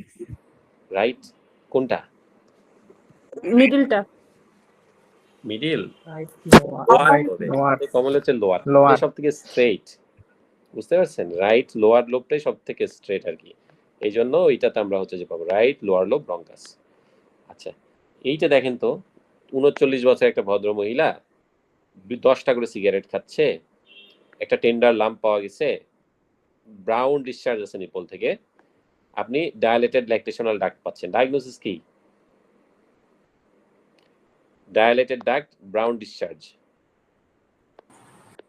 পেরিডাক্টাল mastitis, duct ectasia, তাই না? এটার একটা নাম হচ্ছে প্লাজমা সেল ম্যাস্টাইটিস, এটার উত্তর হচ্ছে এইটা, প্লাজমা সেল ম্যাস্টাইটিস। ওকে, এটা ডাক্ট একটেশিয়া একই জিনিস। আচ্ছা, এইটা হচ্ছে একটু দেখেন যে 56 বছরের একটা ভদ্রলোক, তার মাথা ব্যথা এবং বমি লাস্ট 2 সপ্তাহ ধরে, এখন তার প্যাপিলেডেমা আছে, তার মানে কি ইন্ট্রাক্রেনিয়াল স্পেস অকুপাইং লেশন আছে। সিটি স্ক্যানে দেখতে পাচ্ছেন ইন্ট্রাক্রেনিয়াল স্পেস অকুপাইং লেশন কোথায়? রাইট প্যারাইটাল লোবে। এখন তার হোমোনাইমাস হেমিয়ানোপিয়া ডেভেলপ করলো, তাহলে রাইট প্যারাইটাল লোবে আমাদের ভিজুয়াল ফিল্ডের কোন জিনিসটা থাকে, যেটা কিনা হোমোনাইমাস হেমিয়ানোপিয়া করতে পারে?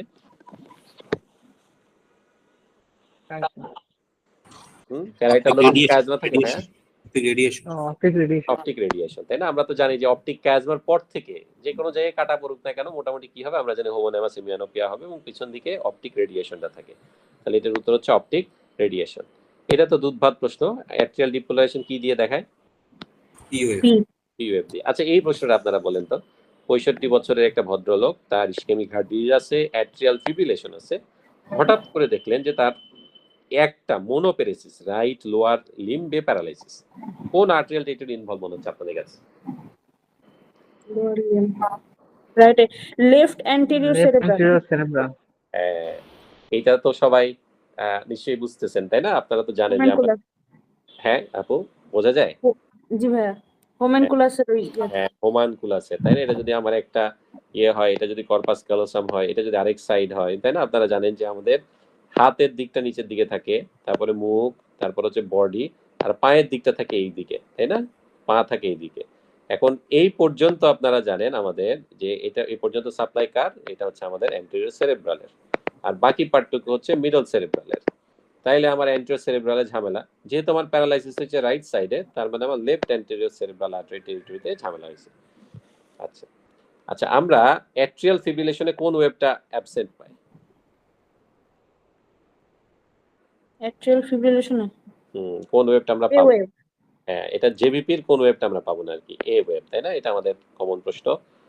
আচ্ছা, এরপরে আমরা আসি এখানে যে 56 বছরের একটা ভদ্রলোক, এইটা আপনারা জানেন যে ফিমোরাল আর্টেরিয়াল ব্লাড গ্যাসটা আমরা কোথা থেকে নেই? আমরা হচ্ছে এটা মিড ইনগুইনাল পয়েন্ট, এইখান থেকে নেই। আচ্ছা, আর এইটা দেখেন আমাদের লাস্ট প্রশ্ন যেটা, যে 4-year-old women with insulin dependent diabetes attends to the ER with abdominal pain and confusion.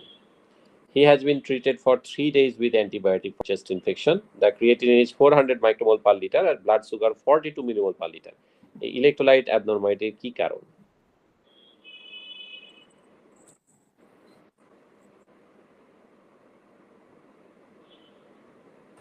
Hyperkalaemia. মানে সরি, হ্যাঁ, মানে সবথেকে কমন কি হবে আর কি? হ্যাঁ, এটা হচ্ছে হাইপার ক্যালেমিয়া হবে, তাই না? কারণ কেন ভাইয়া? ক্রিয়েটিন লেভেল অনেক বেশি, যে এই জন্য, এই কারণে হচ্ছে যে আমাদের হাইপার ক্যালেমিয়া থাকবে। আচ্ছা, তো এই হচ্ছে মোটামুটি আমাদের ফাউজিয়ার প্রত্যেকটা প্রশ্ন। এই যে কারেক্টেড ফর্মটা, এটা মোটামুটি ঠিক আছে। এর একটা ভুল যেটা, সেটা ওই যে লাকিলি আমাদের এখানে এটা ওপেন আছে, এই যে এটাকে ওরা হাইপোভলিমিক শক দিছে, কিন্তু এটা কিন্তু ব্লকড ক্যাথেটারই হবে। হ্যাঁ, এইটাই খালি এখানে মনে হয় ভুল আছে, বাকিগুলি ঠিকই আছে। তো এই হচ্ছে মোটামুটি আমাদের ফাউজিয়া পড়ালেখা। এবং আগেও যেটা আমি বলেছি, আজকেও ফাইনালি একটু বলে নেই যে আপনাদের টার্গেট কিন্তু অ্যাটলিস্ট 2 বার এই থিওরিটা একবার ভালোভাবে পড়ে ফেলা। হ্যাঁ, এরপরে আপনি হচ্ছে রিকল সলভ করা শুরু করবেন। যত তাড়াতাড়ি যদি 2 বার শেষ করতে পারেন তত ভালো, তাহলে তত বেশি টাইম পাবেন রিকল সলভ করার জন্য। তো আমি অ্যাটলিস্ট বলবো যে হচ্ছে সেকেন্ড টাইম একবার পড়ে এরপরে রিকলটা শুরু করেন। আমার মনে হয় যে তাহলে আপনার রিকল আনস করতে আপনাদের সুবিধা হবে আর কি।